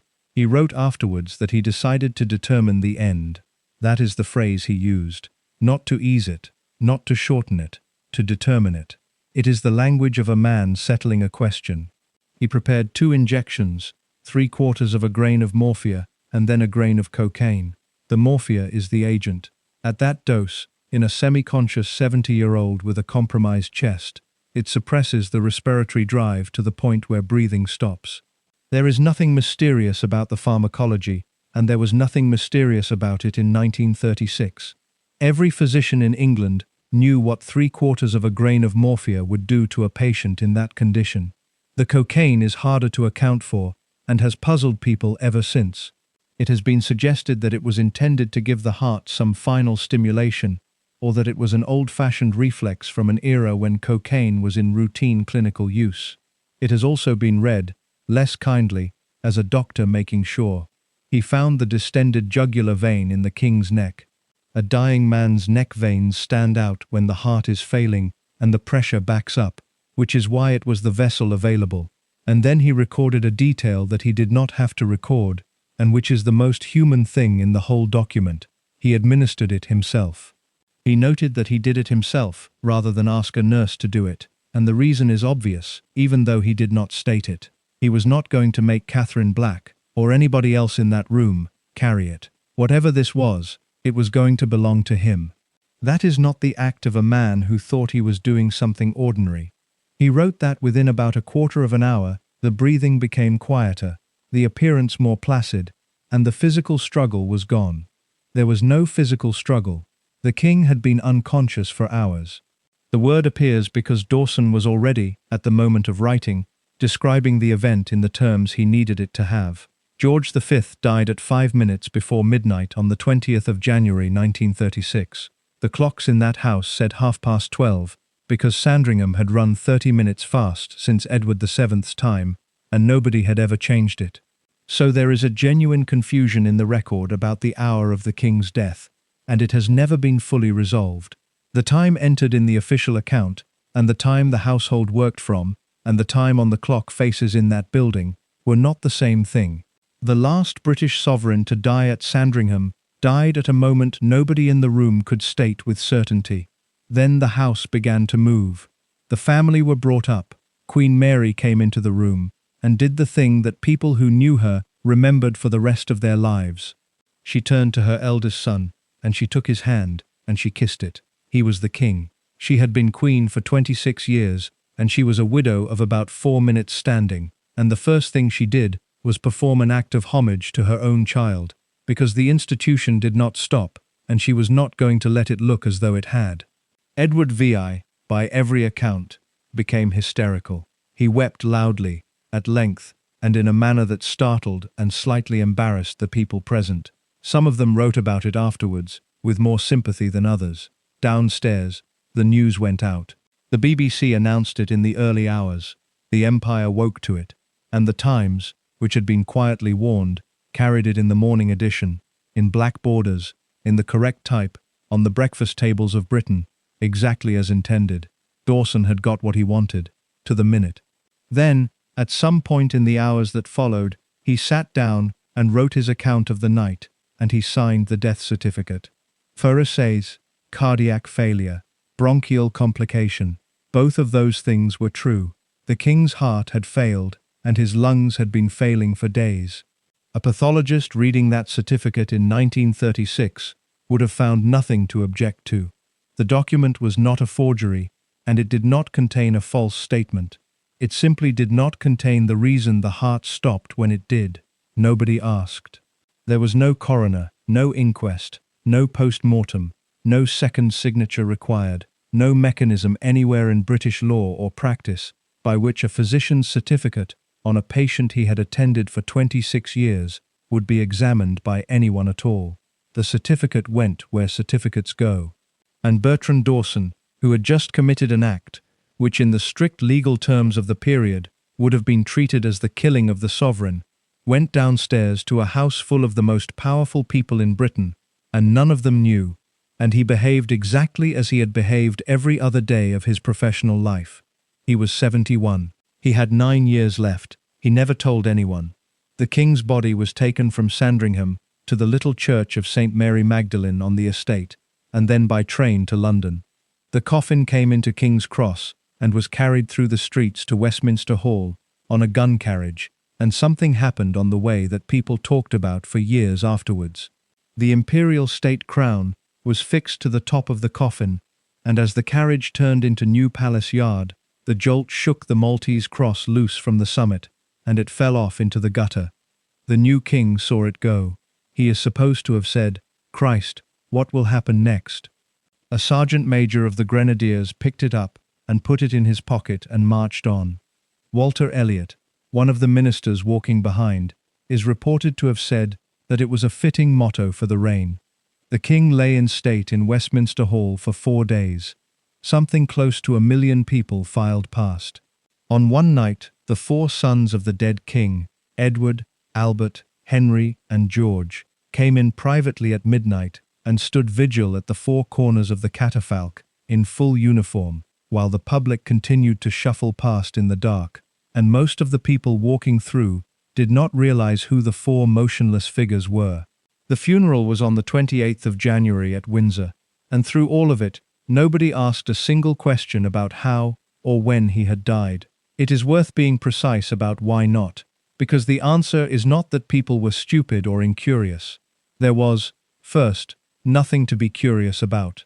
A 70-year-old man with a documented history of chronic lung disease, who had nearly died of a chest infection 8 years earlier and never fully recovered, who had been visibly failing for months and bedridden for a week, had died in his bed with 4 eminent physicians in attendance and his family in the house. That is the least suspicious death imaginable. There was, second, no mechanism. A death certificate completed by the attending physician was the end of the matter. A coroner became involved only where a death was sudden, violent, unexplained, or unattended. This one was none of those. There would be no post-mortem on the King of England, and it would not have occurred to anybody to suggest one. There was, third, the man himself. Lord Dawson of Penn was a peer of the realm, president of the Royal College of Physicians, and the doctor who had saved this same patient's life in 1928. His signature was not a document to be checked, it was a guarantee. And there was, fourth, the simple absence of an alternative story. Nobody in Britain had any reason to imagine that something else had happened, because nothing pointed to it. The only person who could have raised the question was the person who had done it. So, the certificate was accepted, and the reign of Edward I began. That reign lasted 326 days. The story of it is well known, and does not need retelling in full. The New King and Wallace Simpson. The summer cruise on the Narlin, photographed by every newspaper in Europe, and none in Britain. The divorce at Ipswich in October. Baldwin's warnings. The Bishop of Bradford's sermon in December that broke the silence.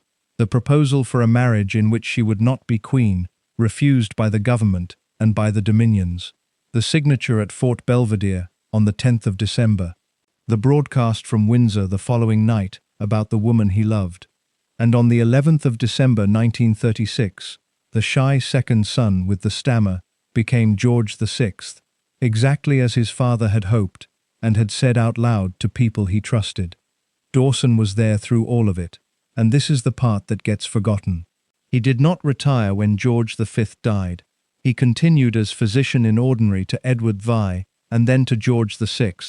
He was in the household through the entire abdication crisis, which means that the doctor who had ended one reign in January was attending the king who ended his own reign in December. He was also, that same year, promoted. He was created Viscount Dawson of Penn.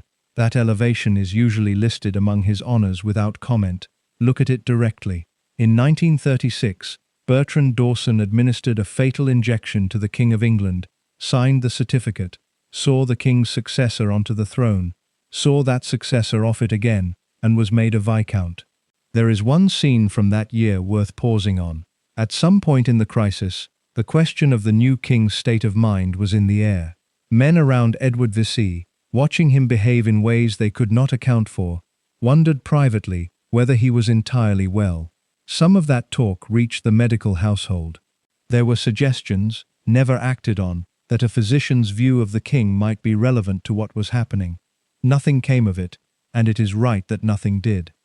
But hold it up against January. Here was a country in which, within 11 months, the question of whether a doctor's private judgment might determine the future of the monarchy was raised twice.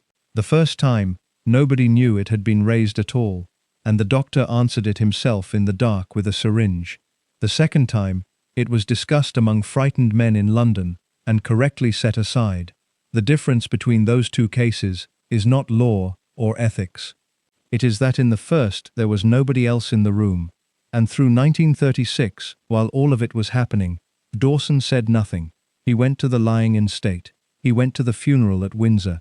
He attended the new king. He continued as president of the Royal College of Physicians. He sat in the Lords. He accepted a viscountcy. He went to dinners and to committees and to consultations in the West End, and he was courteous and unhurried and precise, and he carried the thing in his pocket every day. Somewhere in his papers the notebook sat, in his own handwriting, describing exactly what he had done and why, waiting. He had 9 more years of public life, and he behaved impeccably for all of them. And then, in December 1936, 3 weeks after the abdication, with the country still reeling and a new king barely installed, the House of Lords debated a bill to legalise voluntary euthanasia, and Lord Dawson of Penn rose to speak. On the 1st of December 1936, the House of Lords debated the voluntary euthanasia legalisation bill. It was the first bill of its kind ever to come before the British Parliament, and it had been brought by Lord Ponsonby of Shoolbred. The proposal was carefully hedged. A patient suffering from an incurable and fatal illness, in severe pain, could apply in writing for the means to end his own life. The application would be witnessed, it would be reviewed. A referee appointed under the Act would interview the patient to confirm that the request was genuine and freely made. 2 doctors would have to certify the diagnosis. Only then, and only with the patient's own signed consent, could anything be done. Every safeguard in that bill exists for one purpose: to make absolutely certain that the person doing the dying is the person doing the deciding. The bill had support. There were peers who had watched relatives die badly and had come to the conclusion that the law was cruel. There were doctors outside Parliament who agreed. There were 2 physicians in the House who could settle it, and everybody knew who they were. The chamber was waiting for Lord Dawson of Penn and Lord Horder, and one of the peers speaking earlier made a joke about not being certain which way either of them would go, and about Lord Dawson looking mysterious. 10 months and 11 days had passed since Sandringham. Dawson rose and opposed the bill. He did not oppose it on the grounds that shortening life was wrong. That is the thing that has to be understood about the speech, and it is why the word hypocrisy, though it applies, is too blunt an instrument. He told the House that one should make the act of dying more gentle and more peaceful, even if that did involve some curtailment of the length of life. He said that this had become increasingly the custom. He said it might be taken as something accepted. He said that if a doctor could not cure, then for heaven's sake let him do his best to lighten the pain. That is a public statement, on the record, in Parliament, by the President of the Royal College of Physicians, that British doctors were already shortening the lives of dying patients as a matter of routine practice, and that this was right. He was telling them the truth. He was simply not telling them all of it. His argument against the bill was that it would ruin the thing it was trying to protect. Legislation would bring lawyers, forms, referees, certificates, and delay into a room where what was needed was a doctor exercising judgment. It would make the dying patient sign a document declaring his own hopelessness. It would turn an act of mercy into a procedure, and the mission of mercy, as he called it, belonged to the wisdom and conscience of the medical profession, not to the realm of law. Trust us, he was saying. Do not write it down. The Archbishop of Canterbury, Cosmo Lang, spoke after him and praised the speech, and said that he could not accept the argument that pain must simply be endured as divinely appointed, and that if there were extreme cases where shortening a life of pain was morally legitimate, then they should be left to the medical profession to deal with. Lang had been at Sandringham in January. He had prayed at that bedside. He was standing in the House of Lords 11 months later, agreeing with the man who had done it, without any idea that he was doing so. The bill was defeated. Its rejection set the pattern. Every subsequent attempt to legislate on assisted dying in Britain for the next 90 years would run into some version of the argument Dawson made that afternoon, and would lose. So the question, what was he doing? The uncharitable reading is the obvious one. A man who has killed a patient 11 months earlier votes against creating a legal framework that would have made his own act a crime with a name. Keep it in the shadows, where a physician's judgment cannot be examined. The charitable reading is that he believed every word. And the difficulty is that both readings are probably true at once, because they were not in conflict inside his head. Look at the bill again, and then look at January. The bill was about voluntary euthanasia. Its entire architecture rested on the patient's request. Written, witnessed, confirmed in a face-to-face interview, signed. George V made no request. He was never asked. He never expressed a view on the subject to anybody in his life, so far as any record shows. He was unconscious when the decision was taken, and unconscious when it was carried out. By the standards of the bill Dawson was opposing, what he had done in January would have been flatly illegal. Not a technical breach. The central thing the bill was designed to prevent. He was not defending his own act by opposing that bill. He was defending something larger, and he almost certainly did not see the two as connected at all. He was defending the proposition that had run through his entire public life.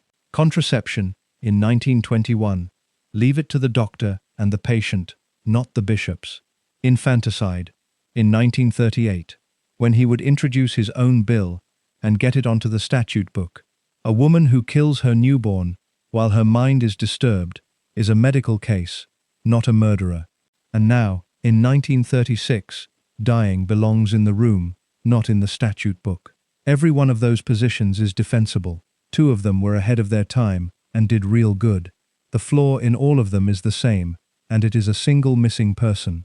In the contraception argument, the patient is present and deciding. In the infanticide argument, the woman is alive and before a court. In the euthanasia argument, as Dawson framed it, the patient somehow drops out. The mission of mercy is described entirely from the doctor's side. The wisdom and conscience being relied on are the doctor's wisdom and the doctor's conscience. He had spent 50 years believing that the right person to decide was the one standing in the room. He never fully worked out that the person in the bed is also in the room. That is the whole of it, not a monster and not a hypocrite in the cheap sense. A man with a real and coherent philosophy, held for a lifetime, with a hole in the middle of it, exactly the size of a patient's consent. He sat down. The house divided.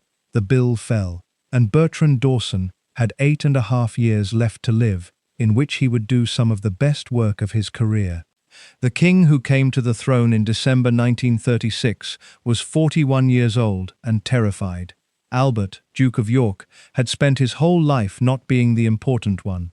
He was the second son, and in a family like his, that was not a small thing, it was a whole education in how to stand slightly behind someone else.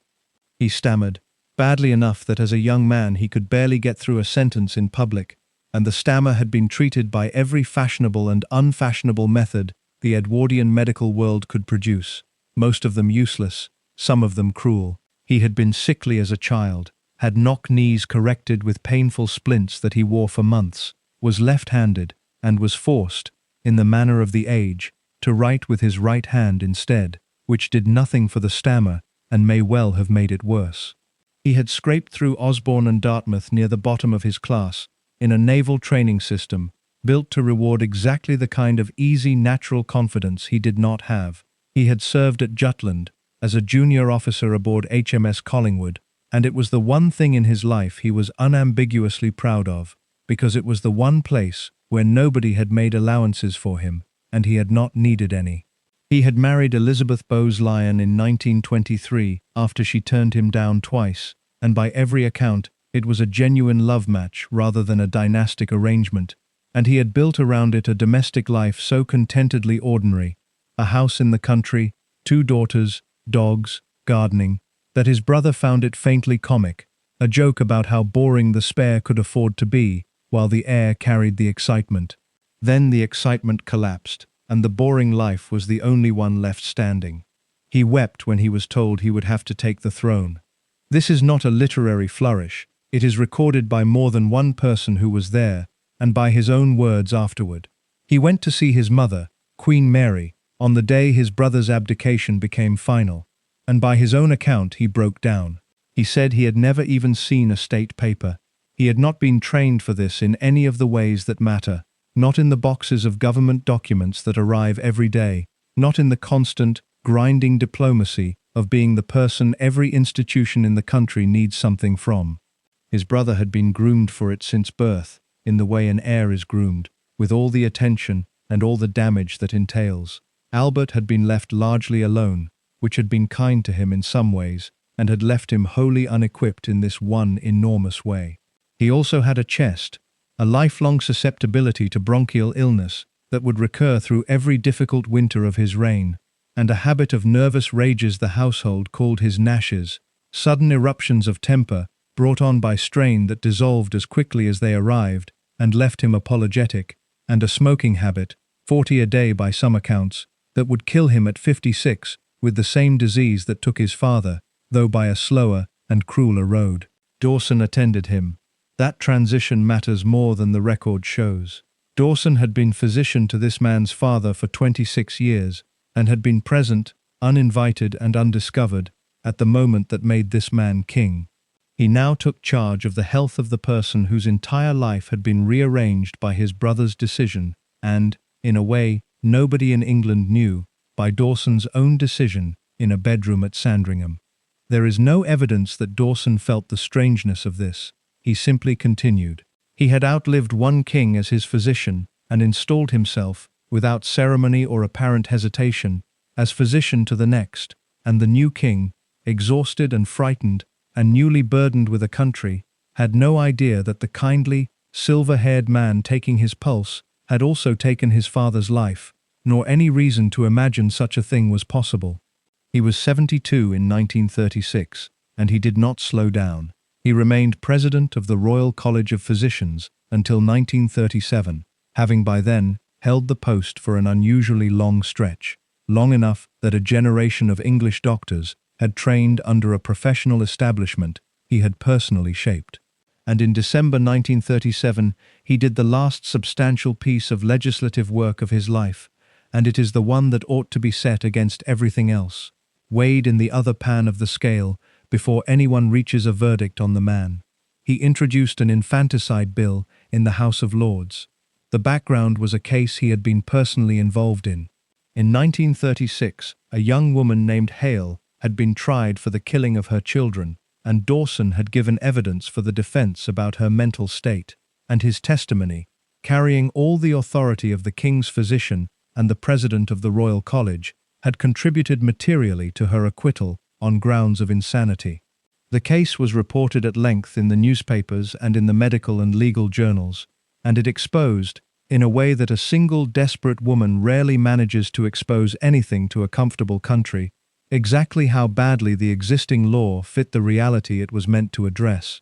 The law as it stood came from the Infanticide Act of 1922, itself a hard-won reform, which had created the offence of infanticide for the first time in English law, so that a mother who killed her newborn while the balance of her mind was disturbed by the immediate effects of childbirth would be convicted of infanticide rather than murder, and would not hang for it.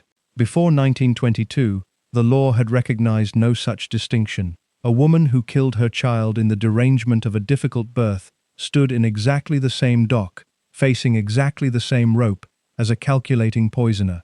Juries had responded to this, for decades, by simply refusing to convict, acquitting women who had plainly done the act, because they could not stomach sending a sick and grieving mother to the gallows, and this in turn had made a mockery of the law in a different way, since it meant guilt or innocence at trial had come to depend less on the facts than on how sympathetically a barrister could tell them.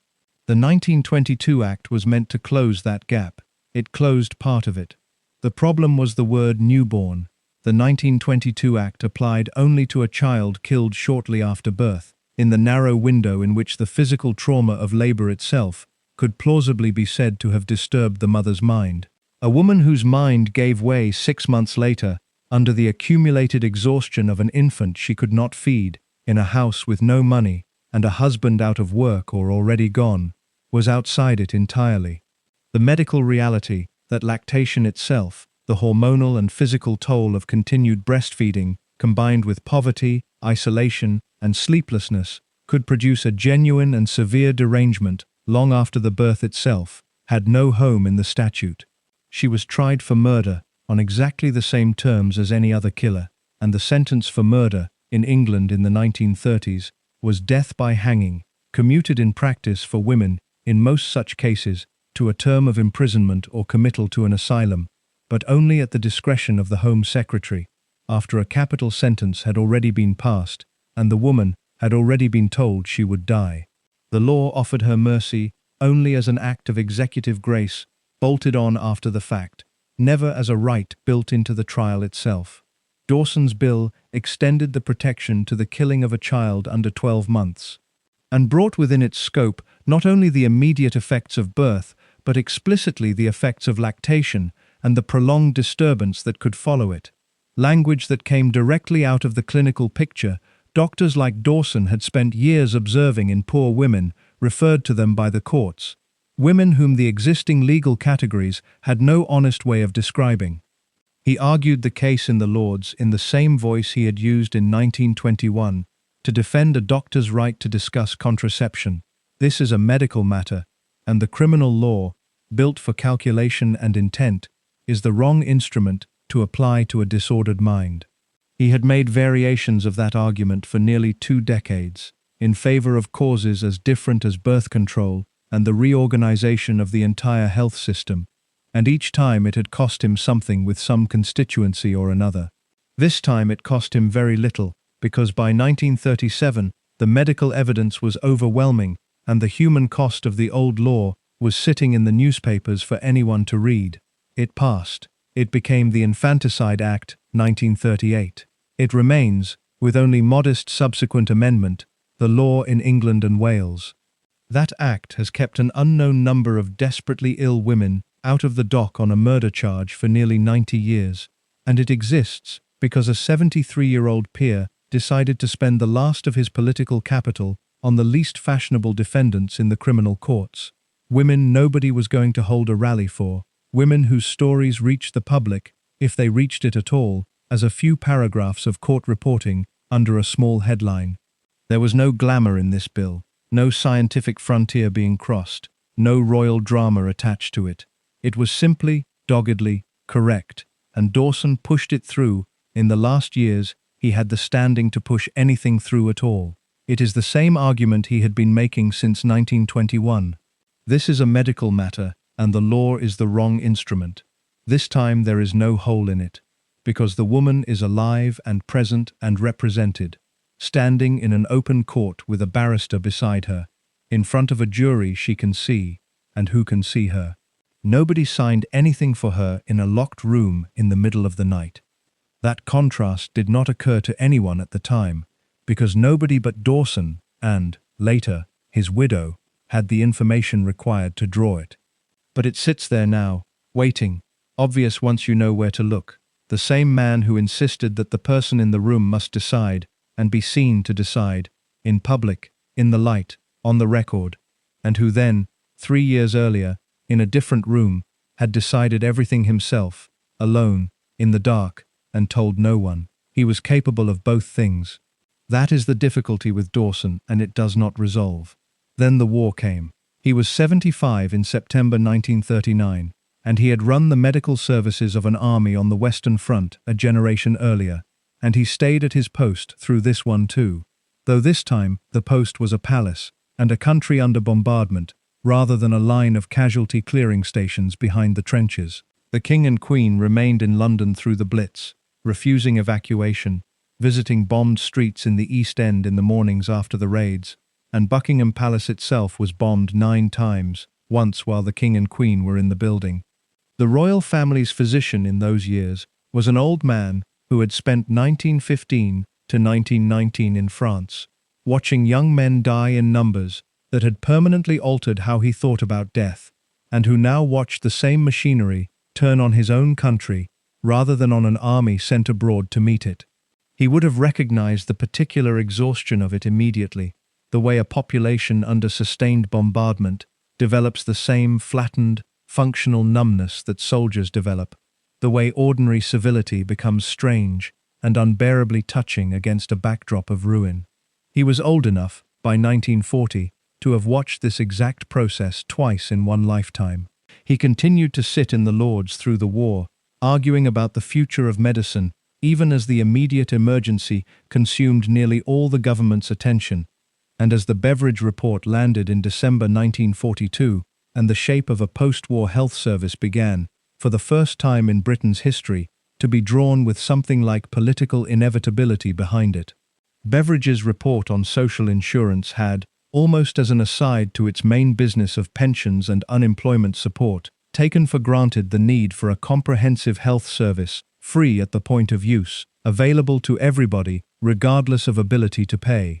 It became, almost overnight, one of the most popular documents ever produced by a British government committee.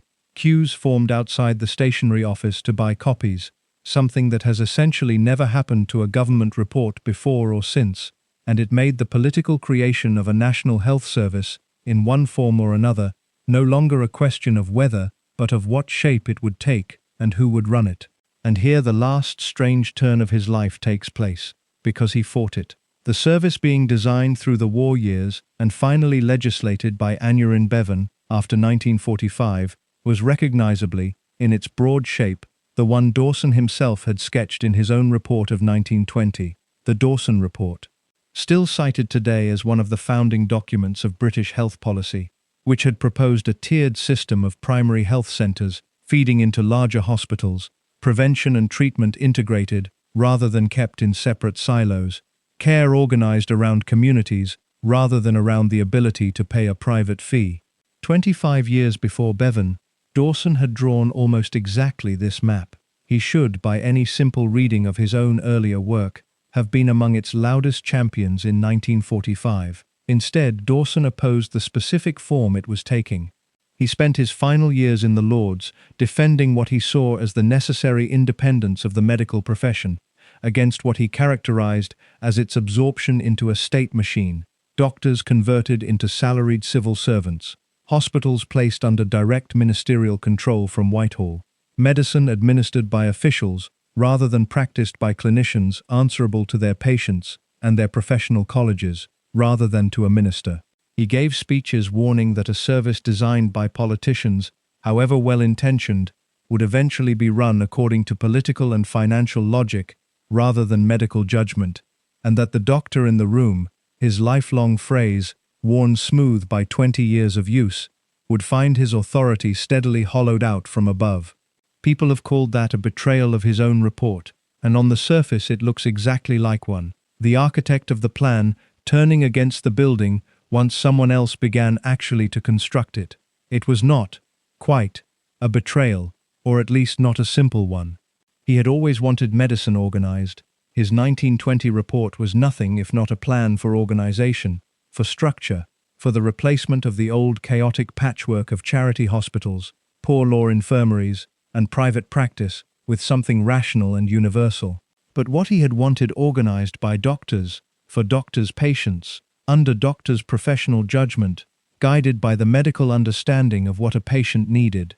What was coming after 1945 would be medicine organized by the state, with doctors working inside it rather than running it. And to a man whose entire creed, spoken and re-spoken across 3 decades, from the contraception fight of 1921 through the infanticide reform of 1938 to his own bedside decisions, was that the person in the room, the clinician facing the patient, must be free to decide without an external authority looking over his shoulder. That distinction was not a technicality. It was the whole argument, restated one final time before he ran out of years to make it in. He lost. He did not live to see the loss made final. He died on the 7th of March 1945, 2 days short of his 81st birthday. The war in Europe had 2 months left to run. Berlin had not yet fallen, and the king he had once eased into death, and the king he now served, were both still alive to receive the news of Germany's surrender that spring, though Dawson himself would not be. The National Health Service, the argument he had begun and lost, was still 3 years away, its final shape not yet settled, Bevan's negotiations with the doctors' representative bodies not yet even concluded. Dawson died in the middle of the fight, not after it, which is perhaps its own kind of mercy. He never had to watch the thing he opposed actually come fully into being and prove, in the years that followed, to be rather more durable and rather more popular with ordinary patients than his warnings had suggested it would be. The obituaries were long and respectful, filling columns in the Times and the Lancet and the British Medical Journal, and they told the story exactly as the public record allowed it to be told. The King's physician, the president of the college, the author of the Dawson Report, the man who saved George V in 1928, when a serious streptococcal infection had nearly killed the king 8 years before his actual death, and Dawson's care, including a then-daring emergency operation performed at the bedside, had been widely and genuinely credited with pulling him through. The peer who had reformed the law on infanticide, a great figure of English medicine, in the phrase they used at the time, over and over, in obituary after obituary, until the phrase itself had worn into something close to an official title. His title passed to nobody. He had 3 daughters and no son, and the viscountcy, created for him only in 1936, in one of the last honours lists of the reign whose ending he had personally arranged, died with him within 9 years of being granted, a barony and then a viscountcy, awarded and extinguished within less than a single decade, which is itself an unusually short life for a hereditary title, and gives the whole honor a strange, foreshortened, almost private quality, as though it existed mainly to mark the moment, rather than to found a dynasty. And Ethel, Lady Dawson, survived him and went through his papers. She would have found the notebook. Whether she read it fully, or understood it on a first reading, or thought about it for years afterwards, turning it over quietly while running the rest of a widow's life, nobody knows, because she left no account of her own. She gave no interview, kept no diary that has surfaced, wrote nothing that has come down to us about what she found in her husband's private papers in the months after his death. She was, by every surviving description, a private and formidable woman herself, the kind of Edwardian and interwar upper-class wife who managed enormous social machinery without ever leaving a personal trace of her own thoughts about it in any archive a historian could later open. But 5 years later, in the late 1940s, a biographer came to her with the beginnings of a manuscript about her husband's life, seeking her cooperation and her access to his papers as any responsible biographer of a recently deceased public figure would, and the notebook was in front of him. She had not destroyed it, had not burned it in the fire, the way so many families burn the awkward pages of a life, and she asked him to leave one thing out. He agreed. He said afterwards that he had not thought it appropriate. Francis Watson published Dawson of Penn in 1950. It is, by the standard measures of the genre, a decent, admiring, thorough biography of a distinguished man, well within the conventions of mid-century official or semi-official lives of great public figures, deferential in tone, generous in its assessments, careful to record achievements in full, and to pass lightly over anything that might embarrass the surviving family. It covers the 1920 report in detail, the First World War service, the college presidency, the peerage, the long and complicated relationship with successive governments over health policy, the king's illness in 1928, and the dramatic bedside operation, and the death in 1936, which it describes, accurately as far as it goes, as a peaceful end after a long decline. Attended by his physicians, the family gathered close. It does not mention the syringe, and so the whole thing went back into the drawer, and Ethel Dawson died in the years that followed, without ever speaking of it publicly. And Watson got on with the rest of his working life as a journalist and historian. And Britain, in the meantime, built its health service in 1948, exactly as Bevan had designed it, and largely against Dawson's own late objections, and lost its empire piece by piece through the 1950s and 1960s, and buried George VI in 1952, when the smoking finally caught up with him, and crowned his daughter as Elizabeth II in 1953, and nobody in the country had the faintest idea what had actually happened in that bedroom at Sandringham on the night of the 20th of January, 1936, for 50 years, until an old man decided that he had left something out of a book, and that it was, at last, time. In November 1986, an article appeared in the December issue of the historical journal History Today. It was written by Francis Watson, who was by then genuinely an old man himself, well into his 80s, and it concerned, in careful and considered academic prose, the death of George V. It quoted, at length and in his own words, the private notebook of Lord Dawson of Penn, the very notebook Watson had held in his hands nearly 40 years earlier and agreed, at a widow's request, not to publish. The story went round the world in a day, in the way that only a genuinely startling revelation about a beloved historical figure can. It had everything a newspaper editor could want: a king, a secret, a needle, a phrase, hastening his end, that could be printed in a headline without a lawyer flinching at it, and 50 years of silence to explain why nobody had heard it before. Buckingham Palace declined to confirm or deny it, which was the correct and, in truth, the only available response, since every single person who could have confirmed or denied anything from direct personal knowledge, the king himself, the queen, Dawson, Ethel Dawson, the nurse in the room, the other physicians present in the house that night, had been dead for years or decades. There was, quite literally, nobody left alive with first-hand knowledge to ask. Newspapers in London, New York, Sydney and Delhi ran it, most working from the same wire reports and the same quoted extracts from Watson's article, since almost none of them had independent access to anything beyond what he had chosen to publish. The words morphia, cocaine, and jugular vein appeared in headlines above a photograph of a bearded Edwardian king who had been dead for half a century and had no way of objecting to how his final hours were now being narrated to a global readership.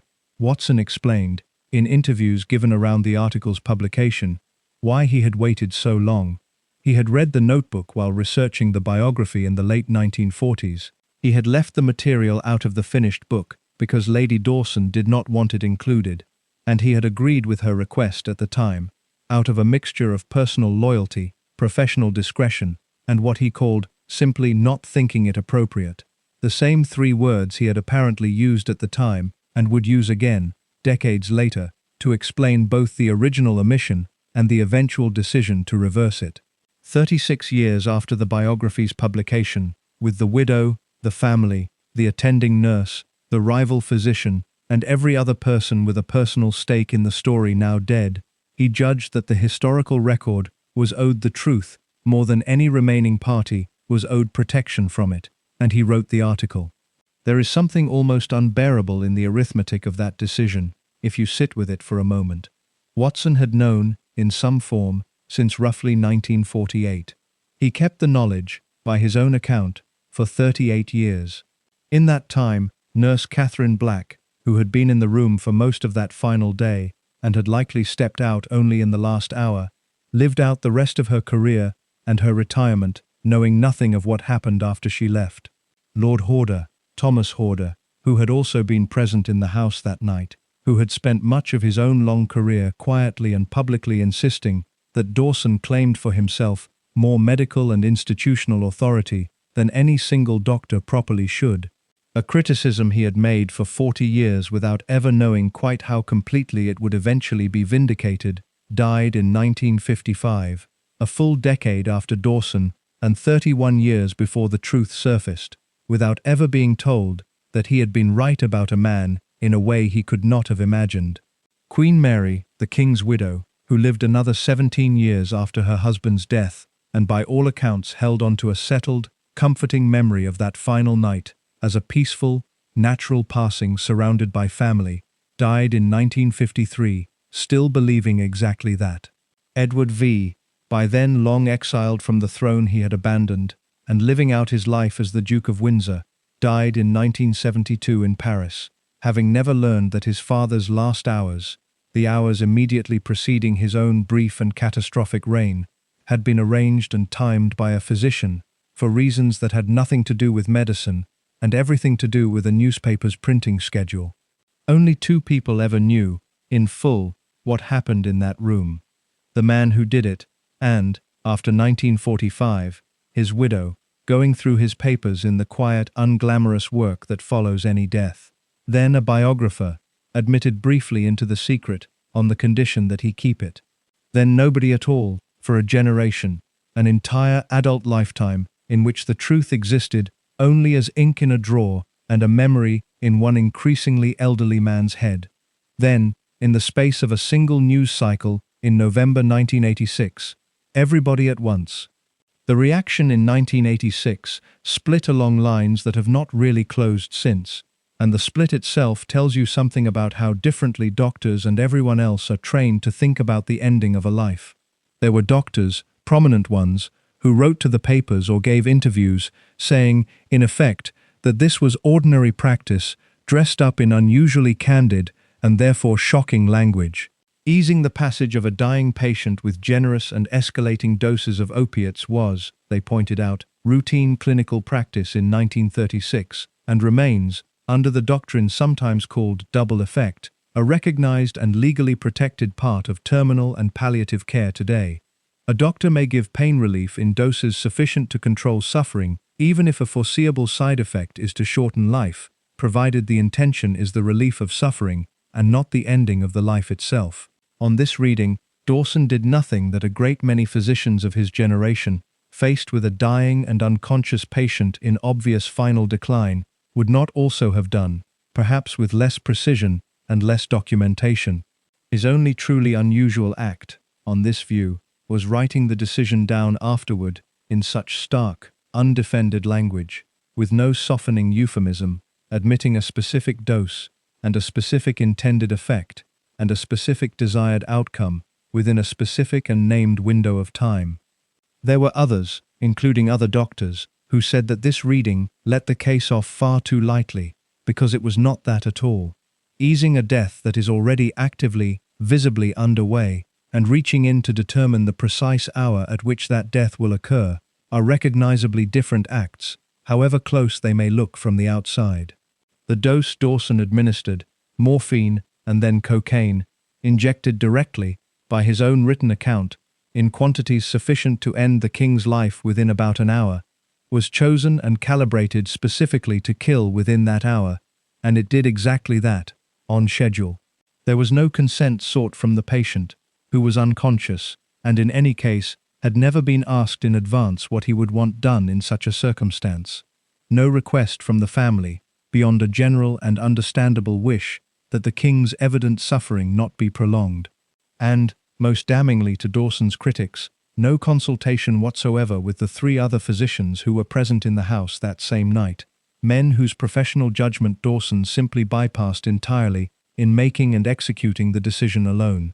And then there was the sentence about the newspapers, which nobody, in either camp, has ever managed to argue away. It is that single sentence in the notebook, Dawson's own explanation, that the timing mattered, so that the announcement would not appear first in the less dignified evening papers, but would instead be ready for the more solemn morning edition of the Times, that turned the story, on the day it broke, and in every retelling since, from a difficult but recognizable medical debate into something closer to a scandal. Without that sentence, this is a physician making an agonizing but defensible clinical judgment about the final hour of a dying, unconscious man's life. A judgment plenty of thoughtful people, including plenty of doctors, would either endorse outright or at least regard as falling within the honest and difficult gray area of end-of-life care. With that sentence sitting in the same paragraph, in the same hand, offered with no apparent sense of contradiction, the calculation looks different. The precise moment of a king's death was arranged, in part, to suit the printing and distribution schedule of a newspaper, so that grief could be delivered to the breakfast table in the appropriately dignified edition, rather than announced in a hastily inserted evening stop press, alongside the racing results and the shipping news. He wrote both reasons himself, in the same passage, in the same unhurried hand, and gave no sign, on the page, of thinking there was any tension whatsoever between them. That absence of any visible discomfort is, in its way, the most revealing detail in the whole notebook. A man writing to conceal wrongdoing typically shows some strain in the concealment. Dawson shows none. He is not confessing, he is recording, the way a competent professional records any other decision made in the ordinary course of a difficult night's work. Then there is the rhyme. While Dawson was alive, at the very height of his eminence, royal physician, college president, newly minted peer, British schoolchildren and medical students, and men leaning on pub bars had, for years, been reciting 4 lines, more or less as follows. Lord Dawson of Penn has killed lots of men, so that's why we sing, God Save the King. It circulated widely, and for a long time, in the loose, half-anonymous way playground and pub rhymes always do, with nobody quite remembering where they first heard it, and everybody assuming somebody else had made it up. It was, on its face, simply a joke about a fashionable and extremely eminent doctor whose grand and famous patients had an unfortunate habit of dying under his care, which is one of the oldest jokes about doctors there is, told in some form about court physicians in every century that has had court physicians. Nobody who repeated it meant anything specific by it, and there is no evidence anyone reciting it had the slightest suspicion it might one day turn out to be describing an actual, literal event, rather than a comic exaggeration. Dawson himself is said to have known the rhyme existed, and by most accounts took it with the good humor a successful man can afford to take a harmless joke at his own expense. And it happened to be exactly, literally, factually true, in the one specific case, that mattered more than every other case in his long career put together, and not one single person reciting it, in any pub or playground in the country, across all the years it circulated, had the slightest idea. That is, in its own quiet way, the strangest thing in this entire story, stranger even than the timing and the newspapers and the 50 years of silence. An entire country made up a joke about its own king's physician killing his patients, sang it and repeated it and laughed at it in the street for years, entirely as fiction. And it was not fiction, not in the one instance that would eventually come to define his whole reputation, and the country would not learn that for another 2 full generations. So what is the verdict? The Mercy case is real, and it does not evaporate just because the newspaper detail is ugly. He had watched Edward VII die across most of a single agonizing day in 1910, in a room in Buckingham Palace, in front of a wife and a son, and a mistress, who could not decently be in the same room together, and yet none of whom could bring themselves to leave. He had spent 4 years on the Western Front, sorting the dying from the merely wounded, and giving the first-category morphine in doses whose sole purpose was comfort, because there was nothing else left to give them. He had sat, over a working lifetime, with hundreds of families through the last hours of a relative's life, watching the specific, recognizable shape that a slow death by respiratory failure takes, the rattling breath, the mottled skin, the long, terrible pauses. He knew, with more direct clinical experience than almost anyone else in the country, precisely what he believed he was sparing the king and the king's family that night, and he was very probably correct in his clinical judgment that a man by then unconscious and in the final active stage of dying lost nothing that could meaningfully be called life by having that stage shortened by an hour or 2. The other case is equally real, and it does not soften just because the medicine behind it was sound. Nobody asked George V, at any earlier point when he could have been asked, what he would want done in exactly this circumstance. The one man in the house that night whose training and standing might have led him to challenge the decision, or at minimum to be consulted about it, was simply not consulted, deliberately bypassed by a colleague who had already decided the matter needed no second opinion. The hour of a king's death was chosen, in part, to suit the production schedule of a specific London newspaper, and the physician who made that decision then sat down and wrote out a death certificate that was accurate in every particular it recorded, and silent on the single fact that would have mattered most to anyone reviewing it, and no one in Britain was in any institutional position to notice the omission, because there existed no mechanism, then or for 50 years afterward, by which anyone outside that bedroom ever could have found out. Both of those things are true at once. That is not a failure to reach a conclusion, a shrug dressed up as balance. It is the conclusion. The honest answer to what happened at Sandringham is not a verdict that resolves the tension, but a description of the tension itself, held permanently, without collapsing into either the comfortable story of a merciful doctor doing a hard kindness, or the comfortable story of a vain man arranging a king's death to suit a headline. Bertrand Dawson spent his life arguing, in almost every public fight he ever picked, that decisions about the human body belonged to the person in the room, doctor and patient together, or in the hardest cases, the doctor alone, exercising trained judgment, rather than to bishops, legislators, or moralists sitting at a comfortable distance from the actual suffering involved. He was right about contraception in 1921, when saying so publicly cost him real standing with a large and vocal part of the religious and social establishment of his day. He was right about infanticide in 1938, and the law he personally drafted and steered through the House of Lords still stands, still protecting desperately ill women from the gallows nearly 90 years later, long after almost everyone who remembers his name, for any other reason, has forgotten he wrote it.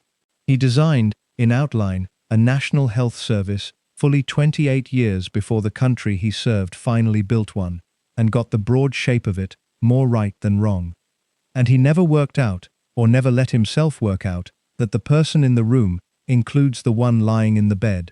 His whole philosophy, worked out and refended over 3 decades of public argument, was built to keep medical authority as close as possible to where the medical knowledge actually was. And it worked, case after case, reform after reform, exactly as he intended it to work, until the one night when the knowledge and the authority were both concentrated in the same single man, standing over the same single unconscious patient, and there was, by his own design and his own long-argued principle, nobody else left in the room whose permission he had thought it necessary to ask. A death certificate is one of the dullest documents a country produces, by design. A printed form, a few boxes to be filled in, a stated cause of death, a signature, a date, filed away in a registry to be consulted, if ever, only by genealogists and historians long after everyone involved has stopped caring. Everything on the one Dawson signed at Sandringham in the small hours of the 21st of January, 1936, was, strictly and technically, accurate. It was filed without incident. It was accepted without question by the Home Office, by the Privy Council, by the Archbishop who would shortly conduct the funeral, by the grieving family, by the assembled press waiting outside the gates, and by a Parliament that would spend the following days in solemn, entirely sincere tribute to a king believed to have died a peaceful natural death in the fullness of his reign. And the only reason anybody, anywhere, ever came to know what had been quietly left off that otherwise accurate document is that the man who wrote it could not, in the end, quite bear to let the full truth go unexplained forever, even to himself, and so he sat down, alone, in a house in Norfolk, in the small hours of the 21st of January, 1936, with the king's body not yet cold in the next room, and made a private, careful, unflinching record of exactly what he had done and exactly why, a record meant for no living reader, addressed, in effect, to a jury he fully expected he would never have to face. He waited 50 years for that jury to convene. In the only sense that now matters, he is still waiting.